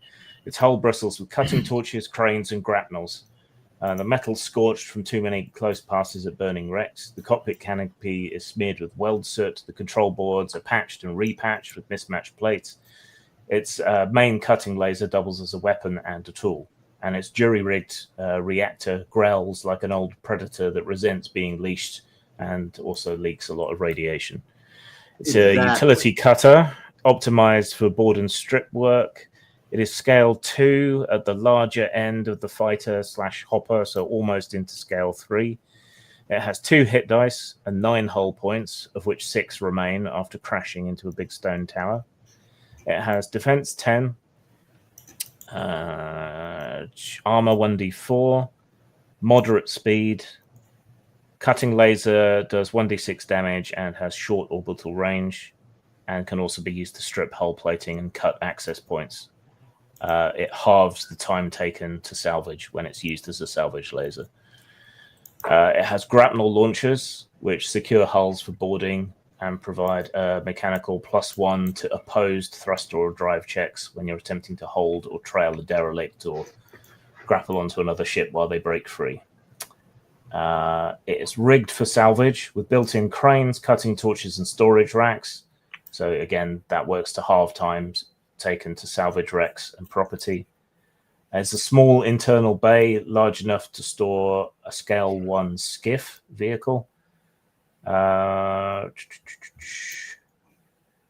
If you have to make any ship system checks, the reactor is probably the thing to go wrong. It saves a 5. It only needs a crew of 2, but it can carry more. And it has small subdivided salvage holds so you can split up the material that you're salvaging and put it into different pods. How much would it cost to fix it up Um, so that the One reactor second. doesn't leak and the hulls no longer breached from the yeah, crash? 1 second. I point at Jim. Bad. Make it go away. No good. Look, Jim. No good. Bad. Bad ship. It will cost you about 200 GPs to fix the hull and repair the broken crane. It will cost you about the same to patch the shielding on the reactor. Oh, that's fucking crazy. Oh, well, I can pay that. Like That's cheap fine. as shit. Yeah, that's cheap. So that's 400 GPs. Remember, anything you don't spend. He can do that on his own. We can't even without. So I've Goes got on. 2,100 left. Can I buy a big cannon to go on it? A big cannon. Okay. Just a question, point of order. So we towed this here. Where do we keep it now that we're pimping it out? Does it fit within our ship? We're a class 4. Yeah. Are we? You don't have a Yeah. shuttle bay though. You just dock things on the outside. So you've got Yeah. Toastertron's little pod thing attached to the starboard airlock, and then this attached to the Right. port airlock. And how So does you'll have that to affect us? It doesn't really, because space magic. Okay. So basically, check. it can split off and be in second ship in a fight. Yep. All right. So you want to buy a nice big space cannon for this thing. Something with lots of 1, DACA. 2, 3, 4.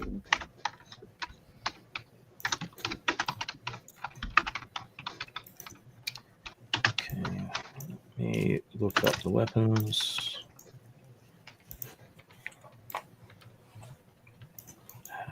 Goons.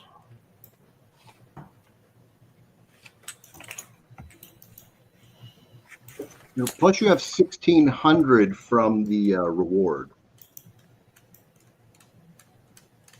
No, that's group money. I have none of that. You don't want any? No, like we can spend that No. on whatever. I have no need for money. I'm a toaster. All right. Well, I was going to do equal shares. I'm literally just like dumping money on ships so that everyone has a ship. All right. So that means everybody has 2,000 grams to play with. 2,000? Yep. Okay.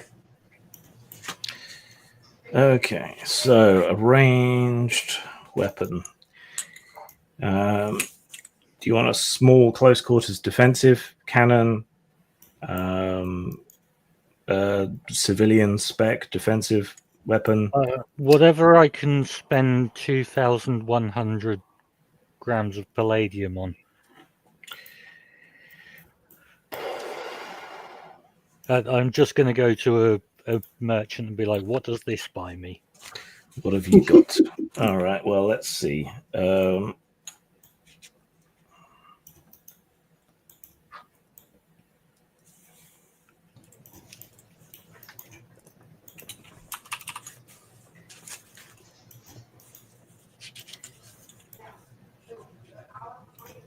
Other than costing more, what does the fashion statement for the armor actually do? It can increase your social reaction in Okay. certain circumstances, but otherwise, it's just a role-playing cue, really. Okay. And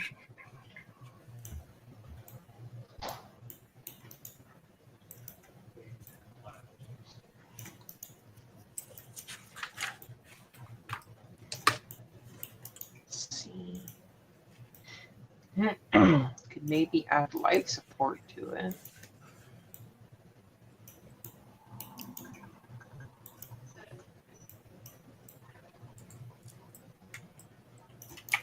That's 100. Just another 100. Yeah, I'll add life support. Can we add a medical annex to the ship and buy a medical robot? that could be worth purchasing. Yeah.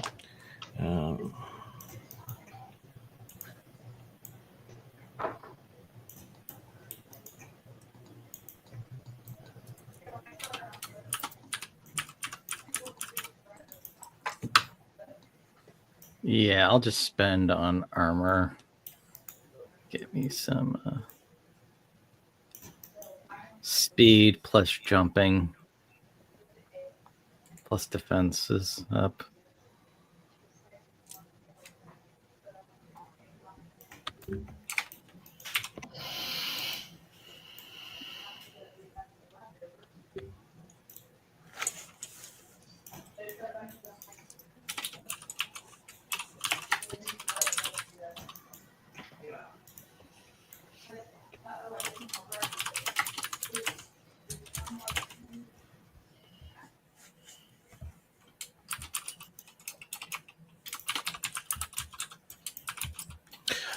Okay. So Toastertron pays a visit to Corman Rodge at the ship repair place. So they've been patching up the reactor and the hull plating for you. When you talk about weapons, he takes you into a separate sort of storage area they've got set aside, and robotic arms bring over a big cannon thing for you. It looks fairly crude and industrial and more than a little battered. It's got lots of black and yellow hazard stripes all over it. It looks like little more than a sort of big tube of metal with a bunch of coils around it. This will do fine for you. It looks like a piece of industrial equipment, so it often gets overlooked. But it can hurl scrap like a sort of spaceship level shotgun at extreme distances, at extreme speeds. And this is the clever part, you can switch it over and it can fire an EMP beam instead. Sounds perfect. How much is it? That will cost you...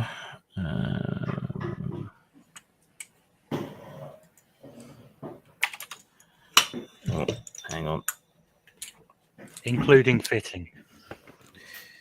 Yeah. 1 second, I forgot something.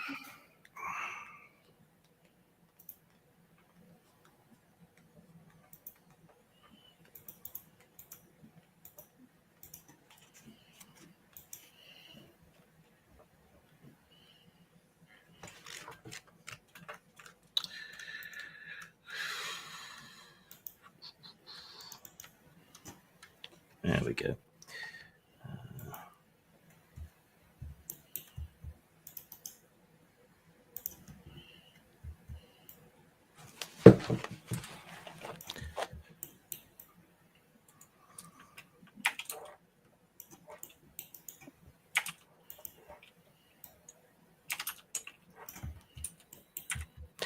That will cost you 2,500 GPs. Well, I've only got 2,100. Will you take that? You got anything else in trade? I can make you some really, really good toast. Tell you what, because we're doing the hull plating for you and the reactor shielding, call it 2,100 and a round of toast for all my workers, and we'll call it even. Yep, sounds good to me. So it'll be 2,500 in total with the repairs. Yep. Okay. So I'll get the stats off you for the ship later because we can copy and paste in Discord and stuff. Yeah. You're close to building a network of addicts for your toast. Yeah, and anyone who's eating my toast needs to make a save to see if they get addicted. All right, that works. Now, someone suggested buying a medical droid. Yeah, medical droid and install, if possible, if there is room, medical bay in the ship. You did get a medical bay, so it's just the robot that you would need. Okay. You can lease a medical robot for 10 GPs a day, or you can buy one outright for 100 GPs. Then we both on fresh from the factory, if possible, not a second hand or a third hand model. Well, round here, you're only going to get second hand models.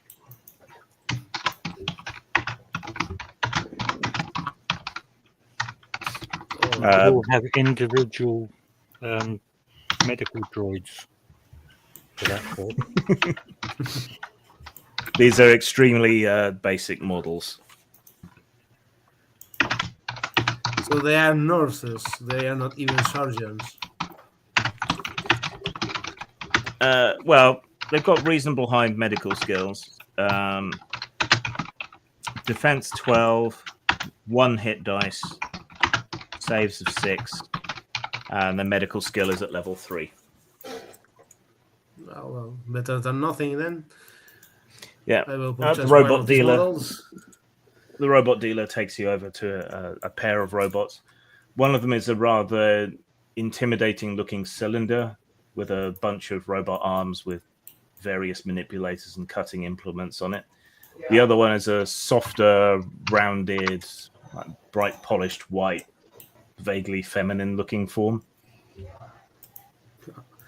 I point to the cylinder.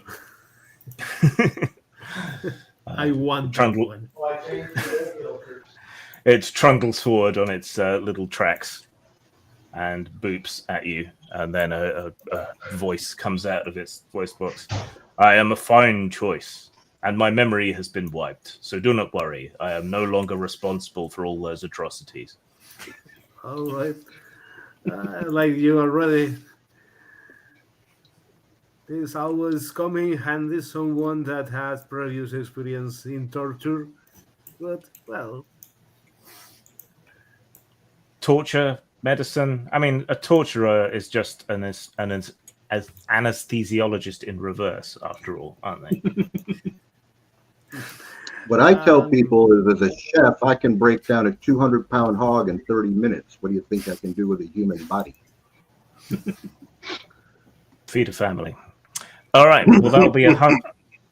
There'll be 100 GPs for the medical robot. all right. There you have it. And, well, which is the name of the model? It is Scott 72. All right, Scotty, come with me. I'm going to present you to your. Please call me Doctor. Well, Doc, I'm sorry. Come with me. I will present you the rest of the crew. I hope they are in your best opinion on medical conditions. At least they are not junkies. At least, well, Yes. actually, we do have a drug dealer of sorts, if you could say that, or rather, someone quite proficient in food poisoning. But the rest of the crew is acceptable. All right. What else does anyone want to buy? I put armor in the Okay. chat. What I'm getting. Okay. I bought, let's see, I bought a heavy deflector to upgrade my medium deflector, and I also gave it medium absorption of 10 HP. Okay. Make sure you remember about that. Wall I of need text in the body. private chat. What'd you say? I said there's a wall of text in the private chat. Yes, there is.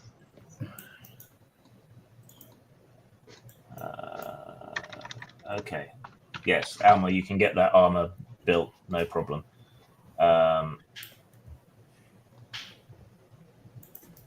Okay, and you need a new body. All right, backup body. Yeah. Backup body, yeah.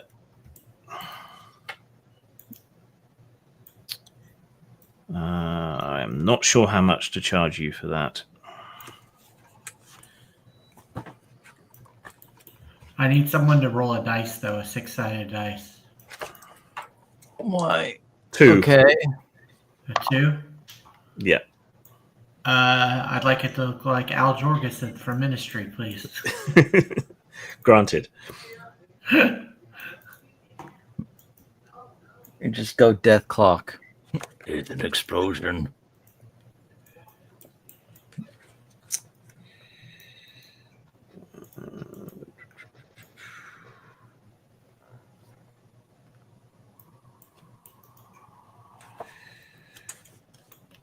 should really get a printed copy of T-Shirt's book, which is the expanded robot rules.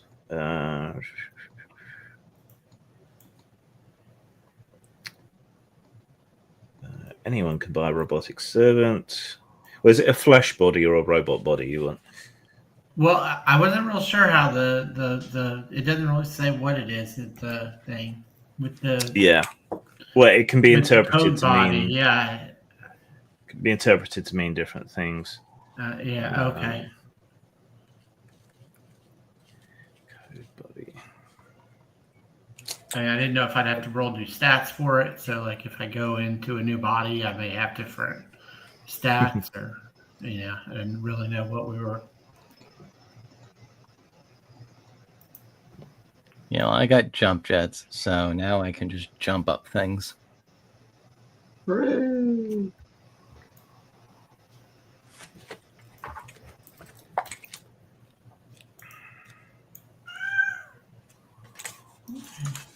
That'll probably also be helpful Oh, to zero no. G.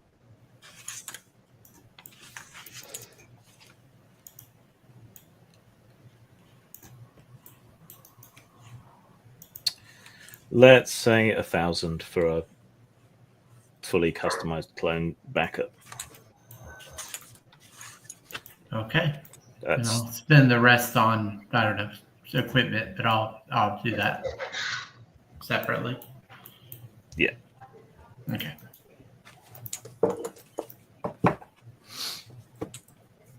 all right. Is there anything else anyone needs to check with me that they're buying? Yes.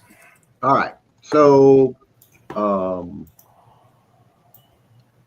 found, well, not found, Flog recovered a cybernetic jaw and is now very interested in cybernetics and would like to get a cybernetic brain increase. Where'd it go? Okay. It's way down there. Oh, I'm in fucking around.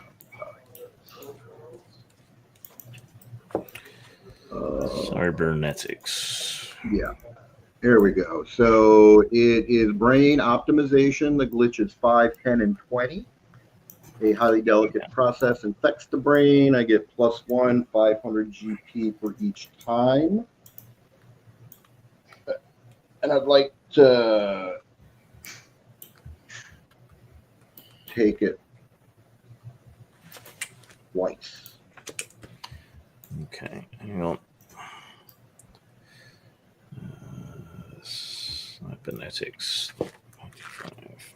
Oh, it's 98 in the book. Okay.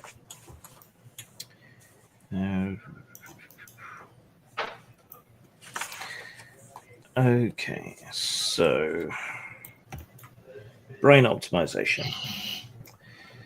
A highly delicate process infects the brain with nanites and over the course of the operation rewires the existing cranial connections for greater speed, replacing the naturally and messily organically grown connections. It also rewires the brain in several other ways to increase memory skills, pattern recognition, and other general cognitive abilities. This option can be taken up to 3 times. Each time increases your intelligence by +1. 500 gold piece is per GPs, sorry, per application. So spend 1,000. Yep. And your brain gets optimized twice. And how do I save with glitch? Okay, so first make a toughness save. All right, hold on. Let me get over to the other.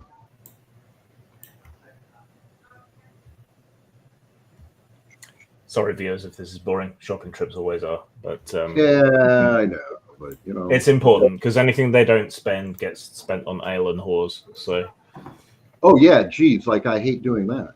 All right. So we said it's a, say which one is toughness? Toughness and will. You have to make both saves. And so con and wisdom. Yeah. Half. Is there a carousing table in this game? There is, I think. Yeah. Okay, because we might have to roll on that at some point. All right, you make the wisdom. Okay, so you made both saves on the first thing, yeah? Yep. All right, so you gain 5 glitch. You And gain then- glitch by passing? Yes, Ooh, there's a that's minimum score. Cool. All right, and now for the second one, make the rolls again. Oh, did not pass the Constitution. Okay, make the wisdom. Ah, come back. Come on, don't click on. And make the wisdom. Okay, so you made one of the saves, so you get the middle score for glitch, which is 10 for brain optimization. So your glitch total is currently 15. Okay. Now roll a d8 because you have over 10 glitch. Uh-oh. 2. 2. Right. The operations on your brain may have Yeah. boosted your intelligence, but they have affected your manual dexterity. Lose 1 point of dexterity. You have tremors and a loss of fine motor control as a result of your brain operations. Oh, there it is. The ability loss. Roll 1d8. Look at that. Yeah. Good thing I didn't fucking fuck up what I just got. So -1 dex, +2 intelligence. That's not a Okay. bad trade-off. No. Now, what about psychological problems? How do those begin to roll in related to glitch? Okay, so that is one of the other things that can happen. So if you'd rolled an 8, you'd start to develop psychological problems. Stage 1, you would develop mild body dysmorphia. You would become obsessed with your implants and the dehumanizing effect that they have. You might be touchy about your cybernetics, you might try to hide them, or you might be ostentatious about them and constantly polish and tinker with them. You may try to compensate for what you see as any deficiency caused by your cybernetics through addiction, promiscuity, and other coping mechanisms. Excellent. Oh, and if you need help next, I mean, Alma has it was +6 to first impression, so Nice. Did you go by being addicted to toast? Might as well face it, you're addicted to toast. there. Do you have toast implants? All right. And then, what was I going to do with that last? You could get a toaster implant. This is true. Jim, I got a question. Graham, I got a question. If I already had a backup pistol, if I wanted to just add armor defeating and something else to it, can I do that, or just have to buy a whole new weapon? You could buy armor piercing rounds for it, so that's something you could do. What was the other thing you wanted to add to it? What was I looking at? Sorry, I moved on because I was looking at other stuff.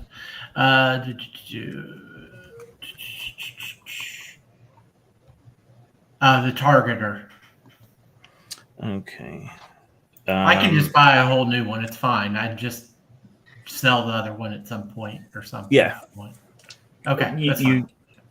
You can modify the gun. You just look at the initial cost of the gun and the cost of the multiplier that would be applied if it was a new gun and pay that. Basically. Okay. Yeah, great. but it might be easier for you mathematically to just generate a whole new gun. It's not like you're short of money, so. Yeah. Well, I have 1,000 left, but yeah. So. Guys, are we still going to try to rob that guy next, or yes, what? that is the next adventure. Okay, because I might buy some stuff that might help with that. Okay, all right.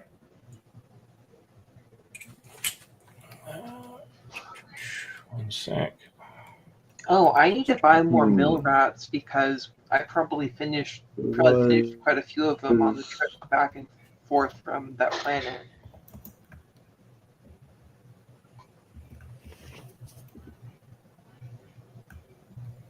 Yeah, food is important. All right. Well, let's take a little break there. I need to get another drink, and when we come back, we can finish off any spending that occurs to you in the next 10 to 15 minutes, and then we can get set up for the next adventure after carousing, because you have to lose all your money in between. All right, we will see everyone in about 10 to 15 minutes. Okay. 12:30.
Welcome back. Is everyone back? Yay! Yep. Welcome back, Commander. Got some interesting spam on the kick feed. Yes, Yeah. I banned that. I I mean, crack for $50. I'm yeah, I tempted. know. Bargain. Why are there always hot milfs in the area, and why are they always interested in bikini? They love me. Because you got a MILF magnet? Mm-hmm. Because there's All right, hot I milfs regularly. gotta finish they're up like my rats. shopping question real quick. Okay. How do I put like a deflector force field on my trained animal? And what does that do if I'm mounted? So if I put a absorb damage on Tangle, Yeah. and I'm sitting on Tangle, how does that interact with my defense? Do you have a personal force field as well? Yes. Right. Then whichever one is highest would apply to you, but only that one while you were mounted. Plus, he's Right, big. so I was gonna- so No, he's not big. He's only 4 foot at the. I'm 1 foot tall. he's bigger than you. All right, so a regular deflector would work. Oh, I see what you're saying. Okay. Yeah, comparison. Yeah. It's like I was riding a normal human was riding a horse or a dog. Yes. Okay. So you want to get a hemo deflector shield? Well, so I have a deflector. I wanted to get it a damage absorption. Okay. And those don't interact as I understand it. No.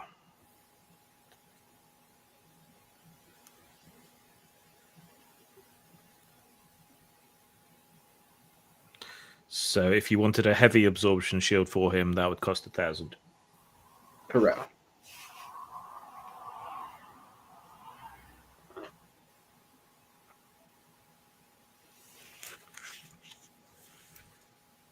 Is there anything else anyone wanted to get? Last chance. The Winds of Winter. I know there's a good chance it still hasn't been published. Let's see.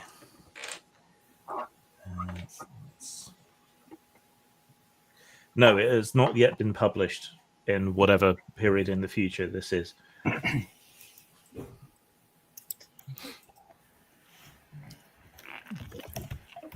They managed to find some genetic remnants of George R.R. Martin, and they've cloned him millions of times in tanks, and have placed all of these George R.R. Martins in a sort of matrix virtual reality on a planet to try and get him to finish the book.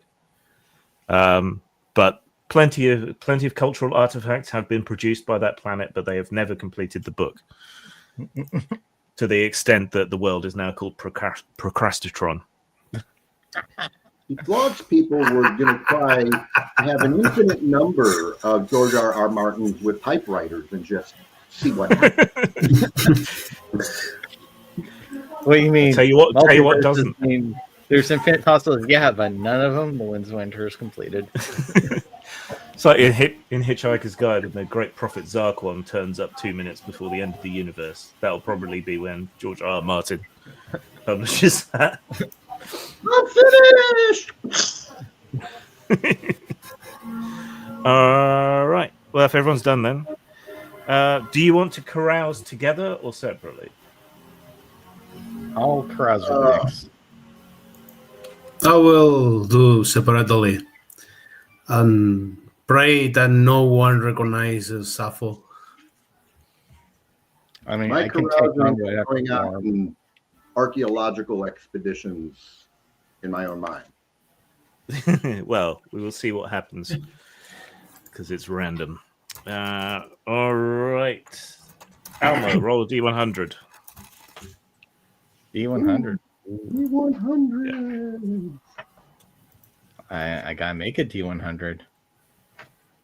17. 17.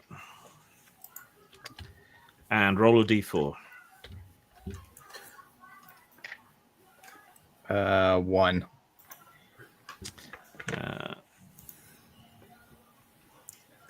Okay. While drunk or high or under the influence of malware or some other recreational issue, you announced in front of a bar of hard-bitten spacers that you would bring an end to Pirate Scourge of the local systems, Captain Bringdown. Whether you want to follow through on this or not depends, but it will besmirch your reputation if you do not follow through. I mean, at that point, then we just show off the dead pirates we killed earlier. And claim that that's him. Yep. Okay, let me just make a note there, because there certainly won't be any consequences to that. Oh no! I know. Oh, it's a specific one. Sorry, misunderstood. Yeah. No, yeah, I'll start looking into the particular pirate. Okay. All right. And Toastertron, make a carousing roll, D100. D100. Yes.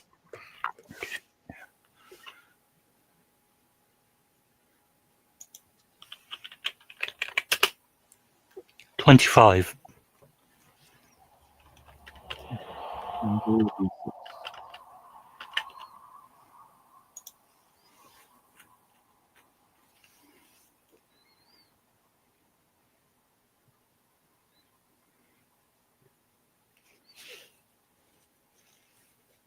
D6?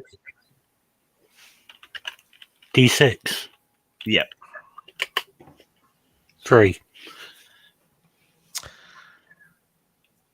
Okay. While high on fridge magnets, you got into an extended argument with another robot, and he challenged you to a duel. Do you wish to accept? I mean, I'm a lover, not a fighter, but I could try melting his face off. So you're accepting? Yeah, why not? Okay. I will make a note of that, and we can resolve it when I've had time to generate an enemy.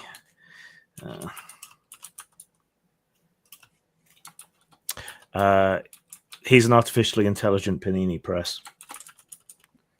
Oh yeah, fuck him. All right. Jim, make a roll.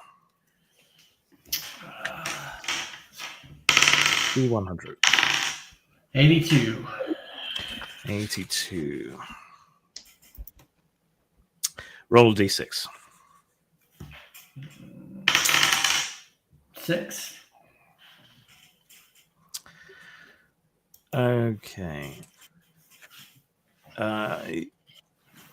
You spilled a tray of drinks over a local thug, but thanks to the reputation of the rest of your crew and their success and your association with Griv Venko, he doesn't immediately pound the hell out of you, but he may hold a grudge.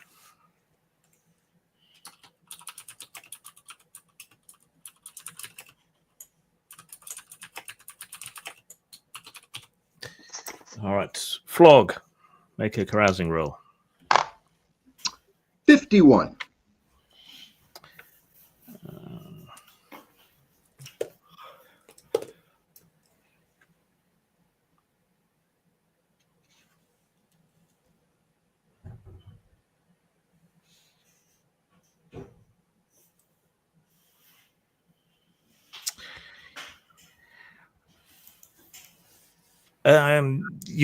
You wear a pressure suit at all times, don't you? I wear no, it's not a pressure suit. It's heavy armor. Okay. Do you wear clothing underneath that? Kind of, yeah. I mean, I'm a manufactured being. I don't have a gender. I'm an it. Yeah. After a particularly heavy night doing whatever it is that you do for kicks, you awaken naked in your bunk on the ship, You don't remember how you got here. Someone seems to have turned over your cabin and gone through all your armor and everything, but they haven't taken anything, which is a bit weird. Okay. Do I have any strange fluids in parts of my body that I wouldn't otherwise expect? No. Good. That's a good start. Seems you're too weird even for the locals. Can Sappho make a carousing roll, please? D100. Moment. Let me pick another.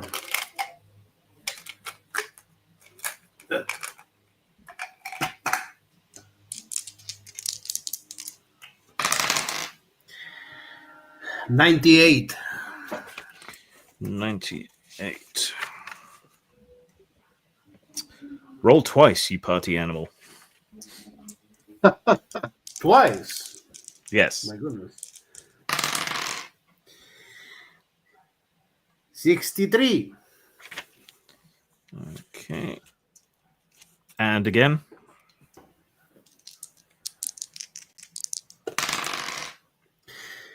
55.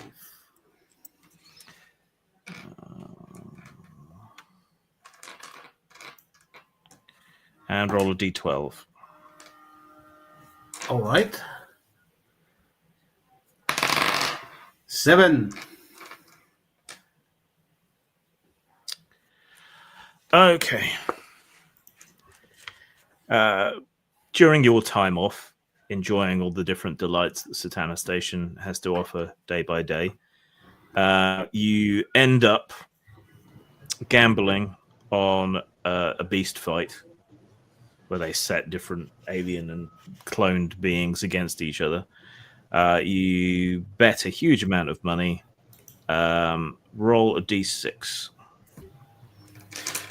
All right. Oh, 6.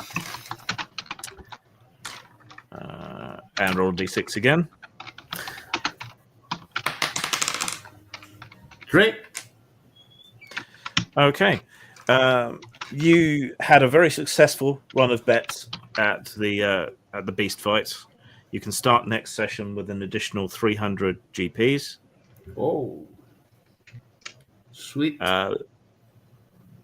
The house plied you with an enormous amount of drinks, and when you woke up the following day, you found yourself asleep in a pile of straw in one of the beast enclosures.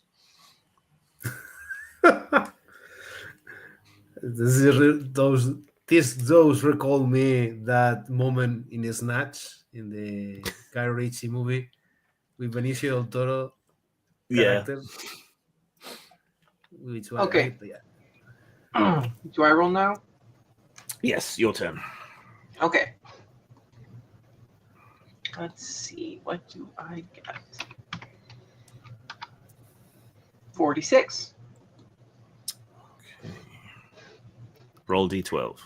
Okay.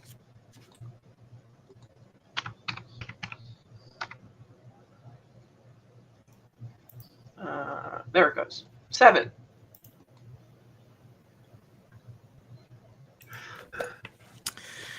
All right. You get absolutely shit-faced. And when you awaken, you find yourself in the station's recycling center. Amongst the pipes and the tanks where algae and banites and so on are cleaning the waste from a dozen different species. So this is what passes for the gutter, you suppose. You're not entirely sure how you ended up here, but you're surrounded by empty cans and have a crashing headache. All right. Now, during that downtime, Flog has also been nosing around to find out about the current status of that alien crown, that exotech crown. So...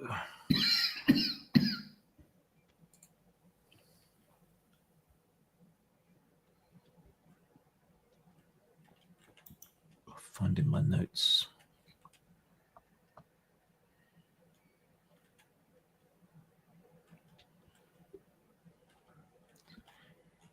All right. Checking out the lower levels of the station, where the markets are found, you do eventually find the being that originally had it on sale. And you ask a few questions just to check up on the status of it, because it doesn't seem to be on his stand anymore. However, he does inform you that he's sold it to a very prestigious collector who is still currently in system.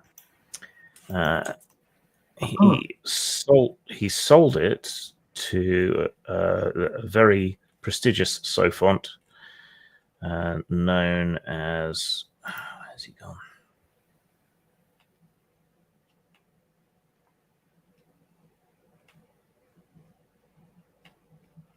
Gosh dang it.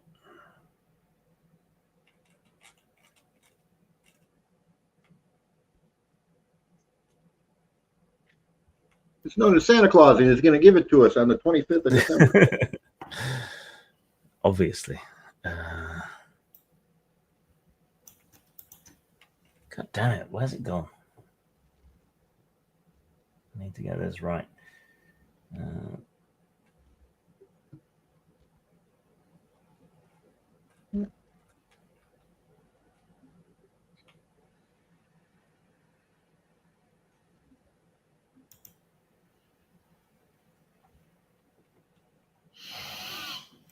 Okay, here it is.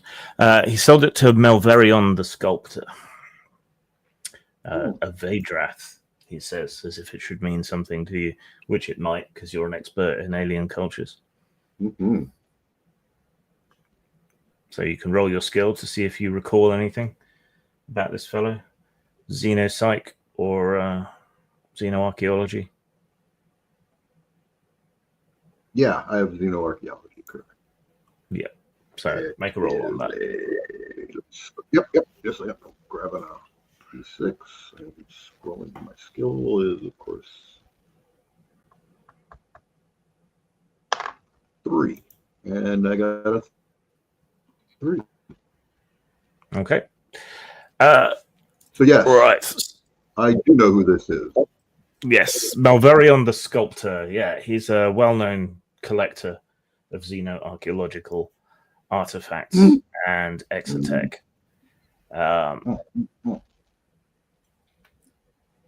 He is a member of the Vadrath, which is not an elder race, but maybe a middle-aged race. They're very tall, covered in a natural crystalline shell. They communicate using pulses of light and patterns in their skin. They have 4 arms equidistant around their bodies. They wear cardigans and turn the heat down all the time. Maybe. Well,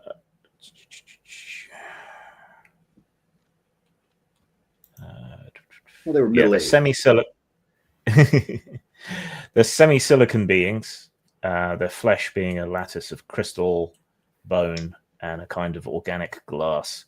They sculpt their own bodies, so heavily into their biotech and cybernetics, carving, etching, embedding pigments, even altering their limbs and appearance as if they were sculptures themselves.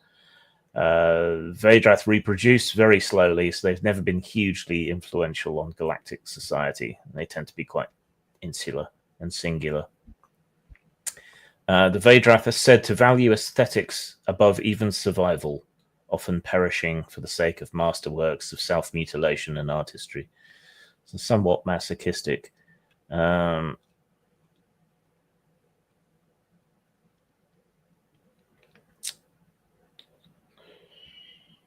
does he keep his loot?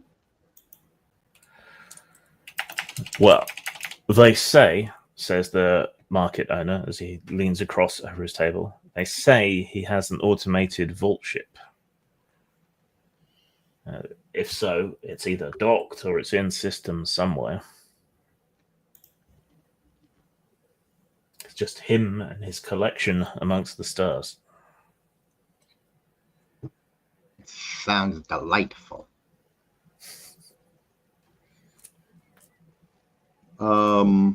Okay, so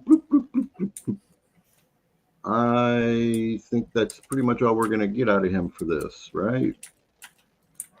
Yeah, he's not going to know much more. Yeah. He didn't pick Well, it up let me ask you himself. this. He didn't pick it up Mhm. himself. He sent one of his robots to get it.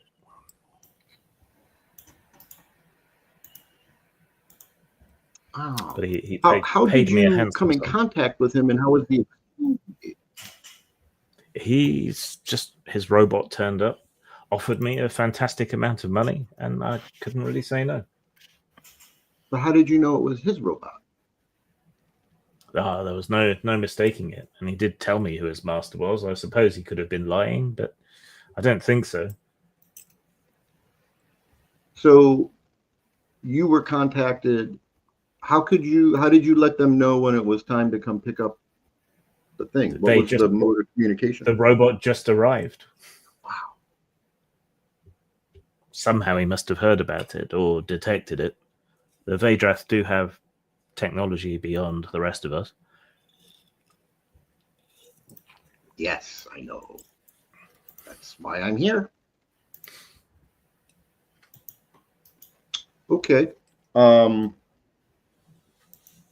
If you wanted to get in touch with this person, how would you?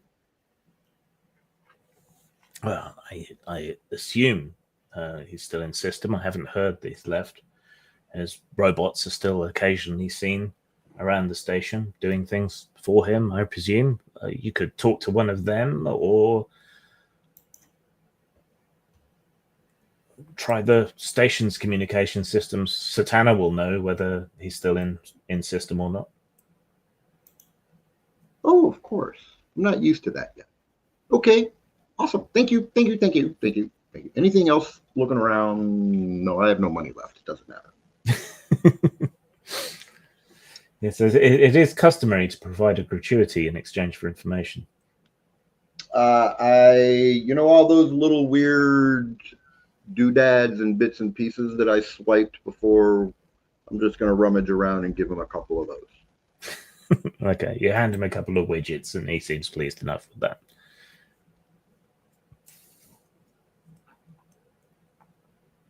All right.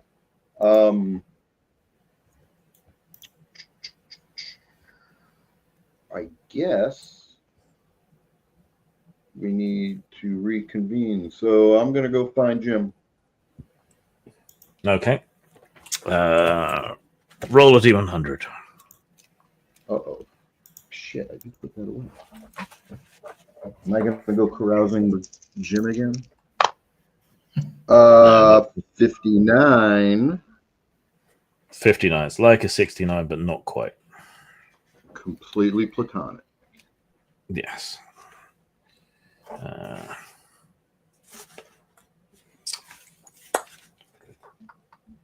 You just kind of, what is that fromage? Is that what where they rub up, just keep their clothes on and rub up against each other? Frottage. Frotting. Thank you. Yeah, frotting. You Brits. All right. You You track Jim and you find him in one of the station corridors near the housing section. So nowhere particularly exciting. Okay, go ahead. Jim, got a plan. Got a plan. Yep, What is lots of stuff. And because I can't really communicate this stuff very well, just hand him over a transcript of the conversation with all the parts that I've run through the AI to clear out the garbage and just give him the highlights. Okay. Like I do with it runs like this. Before your most recent escapade, Flog discovered a powerful exotech artifact alien crown on sale in the markets in the sort of down below, dirtier, more underworld parts of the station. He earmarked it, but when he came back to come and check on it, when he returned to the station, it was gone. It has been sold to some member of an alien race which is devoted to art, who should still be in the system somewhere. If you want to acquire the crown for yourselves, by hook, crook, or otherwise, you're going to need to find out whether this guy's ship is still in system and Yeah, that's what you need to find out. Get one of his robots. We just gotta get one of those and ask him. Okay. Or make him. Well, I mean, I think we should take the information to the rest of the group, and then let's see what they think as well. Good, Jack. Good. Thank you, Jim. Okay. So you reconvene the group. You all gather from the various points in the station.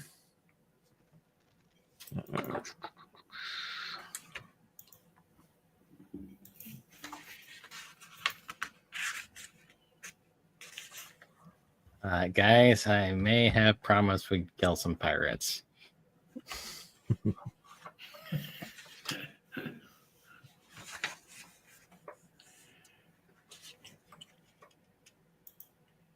How bizarre.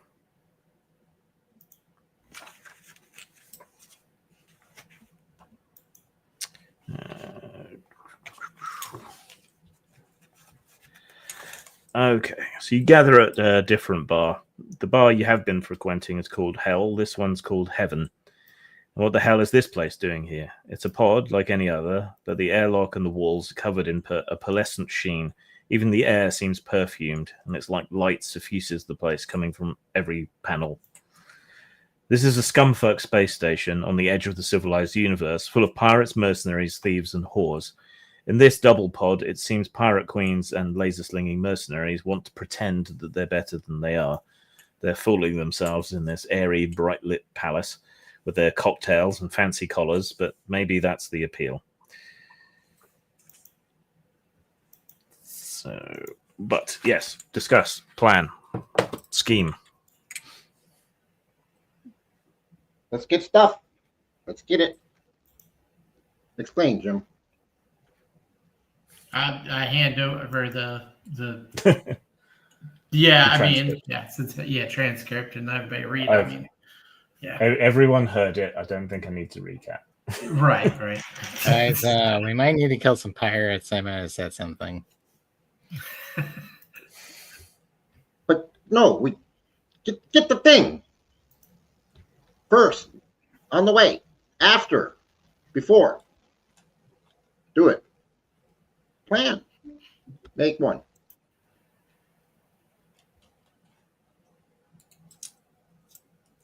This sounds like a Toastertron problem to me. Yeah, he went away for a bit. He's thinking about toast. Yeah, I mean this is a heist. How do we do a heist, man? Go up and with flashback steal it. mechanics.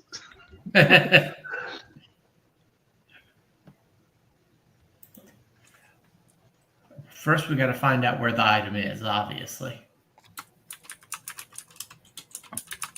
And how long So do it's we have to kill these pirates? Somewhere on the station still? How long do we have to Until kill these pirates? Someone else does first? Didn't really give it a time limit, so there's that at least. There you go. And the stuff could leave anytime soon. Urgent. Could try 2 for 1 here. I mean, pirates may know smugglers or, these people that bought it. So we could try to befriend the pirates and then get the information we need and then turn on them. Robot. Get the robot. Ooh. New robot. Toastertron.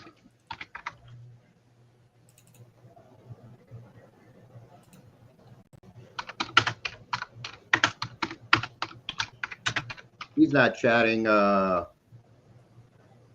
He's away. He stepped away at 6:04.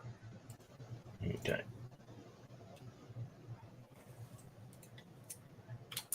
Two birds, one stone. Sorry,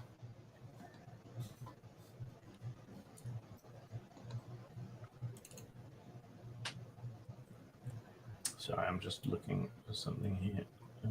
Cool.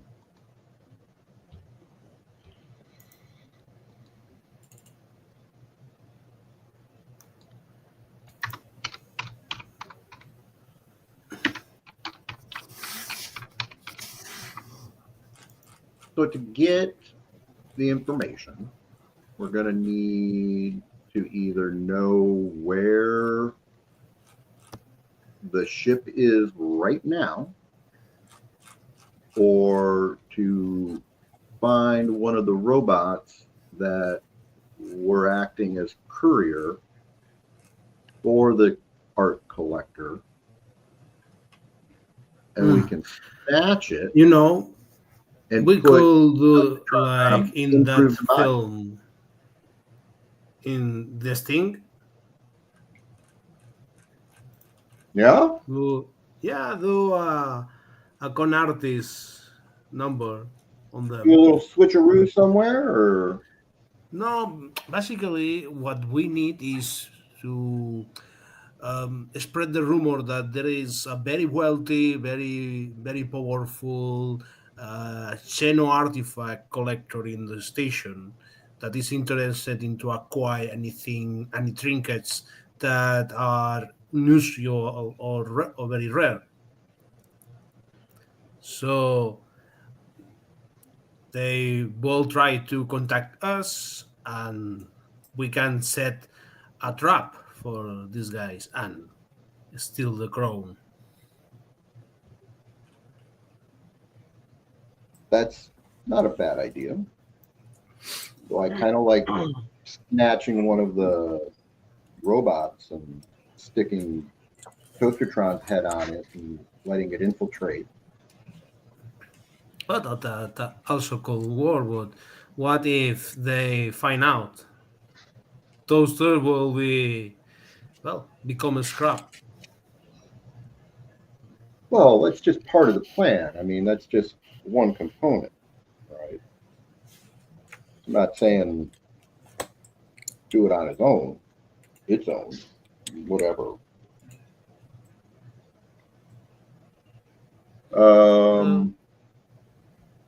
Do you understand what's happening here, Toastertron? What we're talking about, you? No, I have no idea because I said in the private chat I'd be right back, and then people. Yeah, I know. I saw. talking about me. And then that's right after I started drawing you in. Toastertron I looked and saw you were. just wants to have people try his toast. Yeah. So there's that amazing thigh crown that was recently bought by an exotic art dealer, and we believe they're still in the system, and they're just sitting in a big old vault ship filled with all of their really expensive art stuff. And the only interaction between the buyer, the art buyer, and the vendor were the buyer's robots. So what we're trying to do is determine what would be the most spectacular way to infiltrate the ship or find out where it is. And I started with, we should snatch one of those robots and stick your head on it. I mean, I'm quite distinctive looking. I'm a toaster. What if you weren't a toaster? I like being a toaster. What if we hollowed out the head of one of the original robots and just stuck it over you like camouflage? Like a helmet. Yes. A sword and magic helmet. You could also stick a helmet over your head. We could just get a bunch of these wearing a helmet and wear them as suits. I'm wearing a suit and a helmet. And I'm only 1 foot tall. You could also put on a cardboard mask like in Team Fortress 2. I can look however I need to. I can take on whatever form is necessary. Ooh. Oh yeah. I There's mean, the ult- I'm happy to wear another robot's head as a hat, but I don't understand why it's necessary for me to be the one that does it. Since everyone here is capable in some way of wearing a hat. Because I know you I Capable cannot of wear wearing a a hat hat. because I could make the need robot buy holes you. for my ears. There are multiple people talking.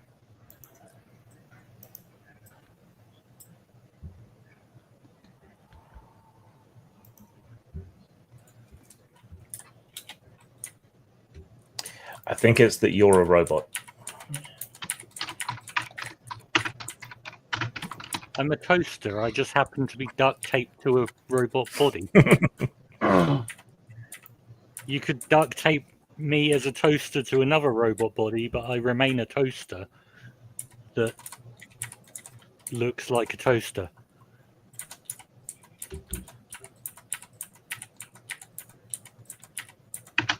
All right. Well, let's go with the other plan, with Sapo's plan. Well, like I said, I don't mind doing it. I just don't think it will work. Ah well, who wants to be the face? I can Well, take there on you the go. It should be Toastertron. That's all Toastertron has is a face. Well, I don't just have a face. I have a heating element too, yeah. And a spring. but, and a spring, and a nuclear reactor. Jim, can I use my web of contact skill to try to figure out, maybe from his note too, if I have somebody that might be able to illuminate the situation? And Yes. Make a roll. thank you. Okay. Oh, crap. No. 4. Okay. Make a charm save. Okay. Okay. That one's pretty good. What my character's good at. Ah, 5. Nice. Okay. Does anyone have any money left for bribes? Because you had to resort to a save. You'll have to grease the wheels a little bit. Yeah, assuming it's a new day, I've got 2,500 grams of palladium. Yes, this is the start of a new adventure. So Yeah, I'm rich. For whatever reason.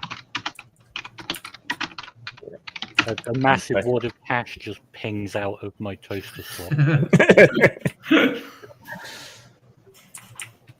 Okay, you put the word out amongst your contacts, and someone has had dealings. 1 second.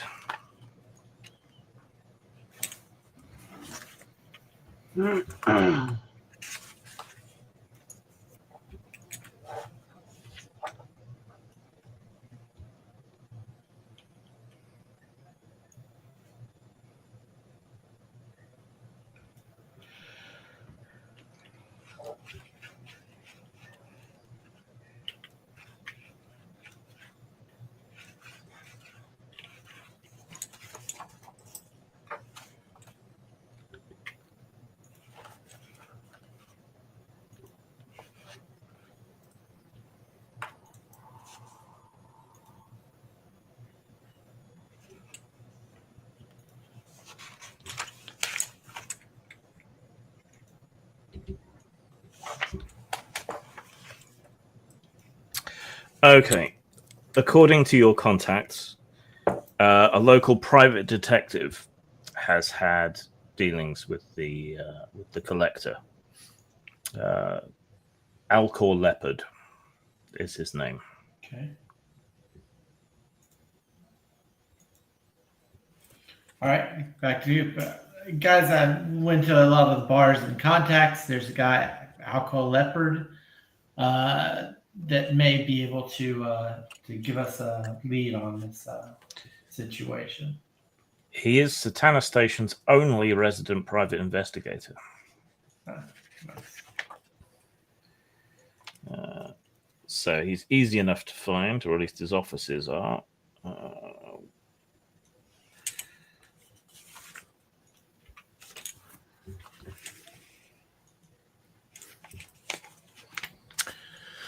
All right, you make your way down to Alcor Leopard's pod in the station.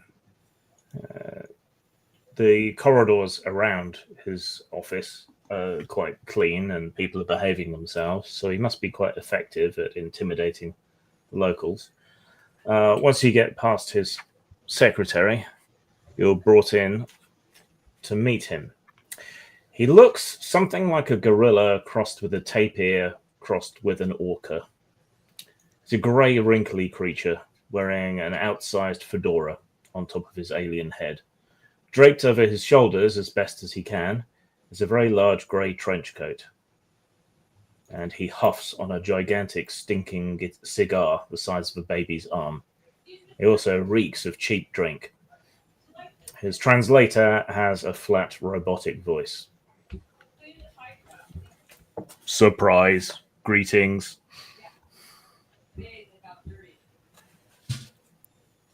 Greetings. Inquiry. Why are you here? We're searching for somebody, or to make contact with somebody.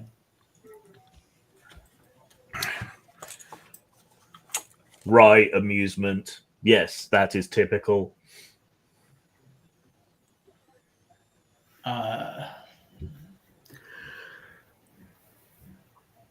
Fog, do you want to explain what you're looking for? It's Sappho's plan.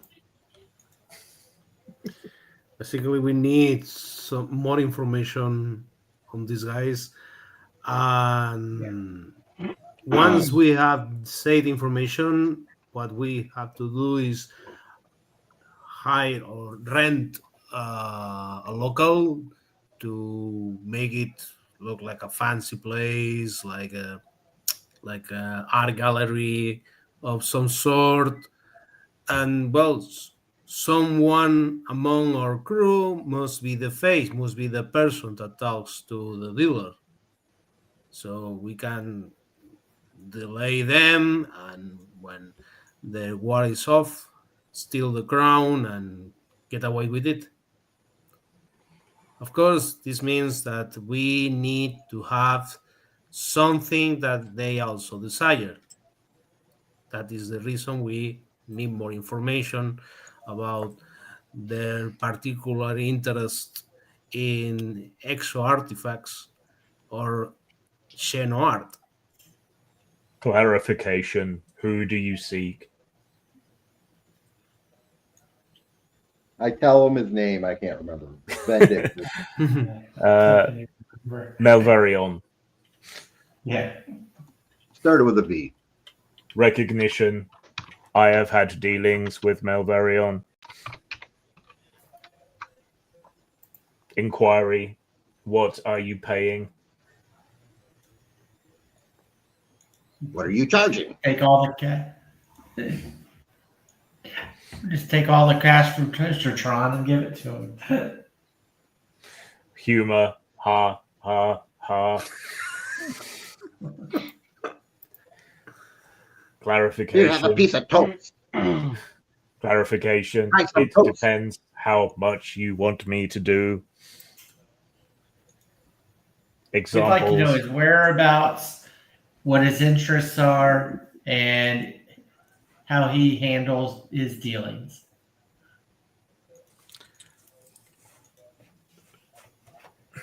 Affirmatory. Basic advice. 100 grams platinum. Toastertron? Yeah, 100 grams of platinum is like nothing. That's fine. Yeah. Okay. Does anybody else have some information that they'd like to get from him? Dossier. How I'll are we ask getting? him- How are you getting the information from him? We're paying this guy to get the information. I mean, I think we need to know. No, his, I mean, how is this guy getting the information? that I don't know, man. That's his job. He's already got he has a file on him. Hey. He's already dealt with him. Yeah. Business down to brass tacks.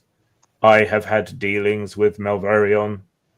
Malvarion is known as the Sculptor Eternal.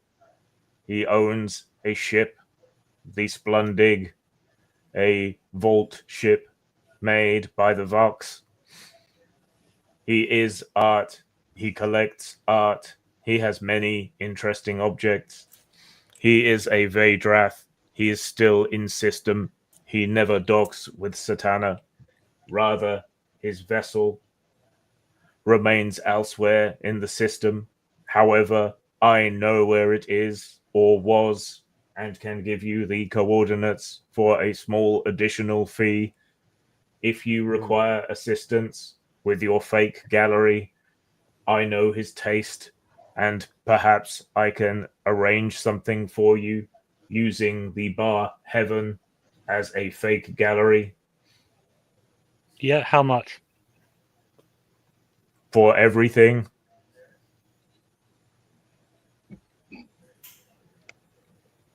Perhaps 1,000 grams platinum, to be sure. Are you going to be going and paying him a visit before we're likely to get there? I will extend an invitation. He almost never interacts personally. No, I was just wondering if you are going to see him, whether you're able to nick a bit of his art and we can put it in our gallery. Amusement. Ha ha ha ha. I am sure he would smell what is the human expression? Rat, if that were the case. Oh, I thought the expression was fart. Perhaps. Yes, he might smell a fart. Unsure. Fart, rat, fart, rat. Only one letter different. Different order. Within the same categories of human letters and words, yeah, they're the same. Well, 1,000 grams of platinum seems reasonable. Any other services you can offer? Investigative, security, companionship, spying. Do you perhaps have an ex-spouse that needs spying upon? I don't have an ex-spouse. I'm a toaster. Inquiry. Do you have a current spouse that needs spying upon? No. I don't have needs in that way. I make toast. That is my function. If you need to watch me with my current mate, I might have to charge. Amusement and mild arousal. Ha ha ha.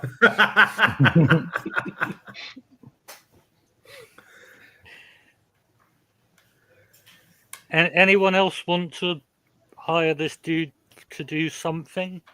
We've got sure. It turns out that Nyx actually has a girlfriend back on her home world that got her into this business, and she wants. Can you look in at her? She's on Edsolar Prime. Maybe even one of the stations next to it. We'll see. Considering some Pirate. distance will need expenses. Oh, I can't provide that then.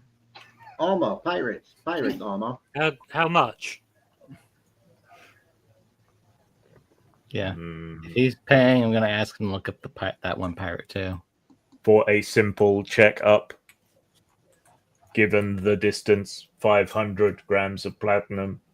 Deal. If you wish a report on local pirates, perhaps another 500 grams of platinum. This is a risky business. How much to kidnap Nyx's ex?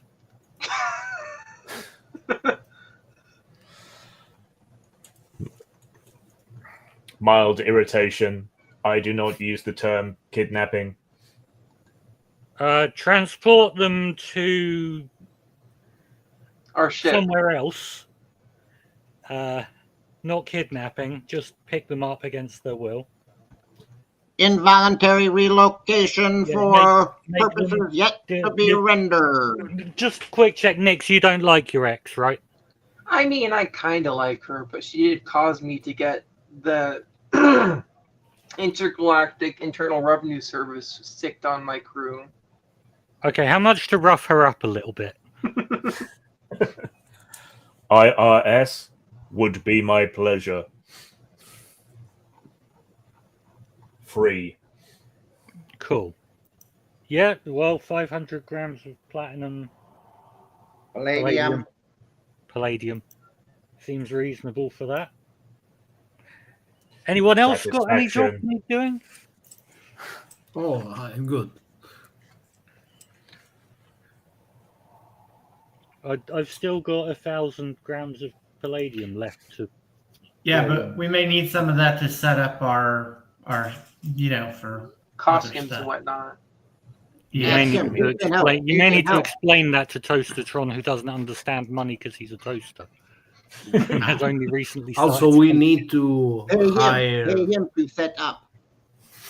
Apart from renting the bar and do the all the harnessing, we need to hire a forger, because most likely this person will be interested in an exchange of the crown for something of equal value. Wait. Who cares about the single crown? He's got a whole ship full of stuff. We want to go to the ship. You want to? Well, we could also go kill these pirates and see what they might have, or trick them into stealing something for us and then kill them and different then take care of both things. So they're completely different stratas of society. I think we Pirates focus. steal shit from everywhere. Who knows what they might have?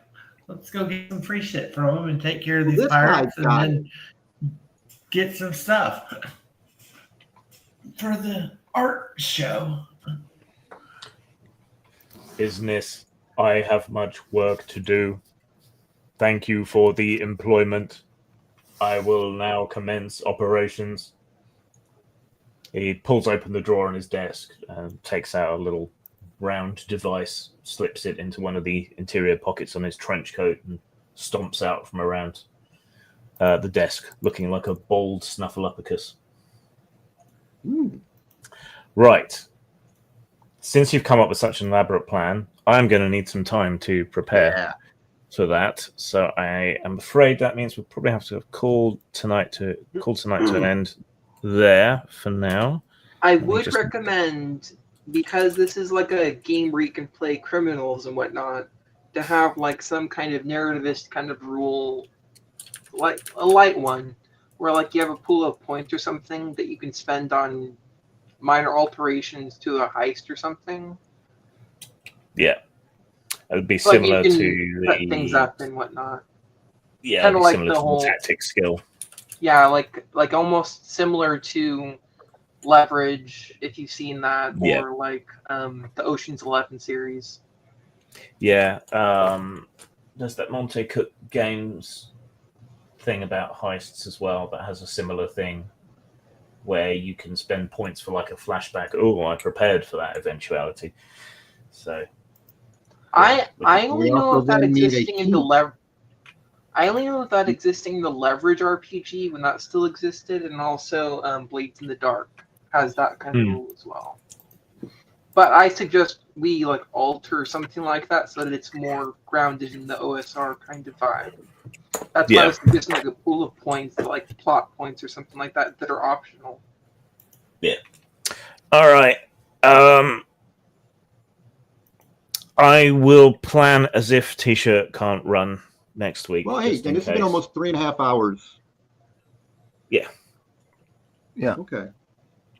Yeah, I mean, this is a long stretch for you. You haven't done one this long in a while. Yeah. So yeah, it's a good time for a break.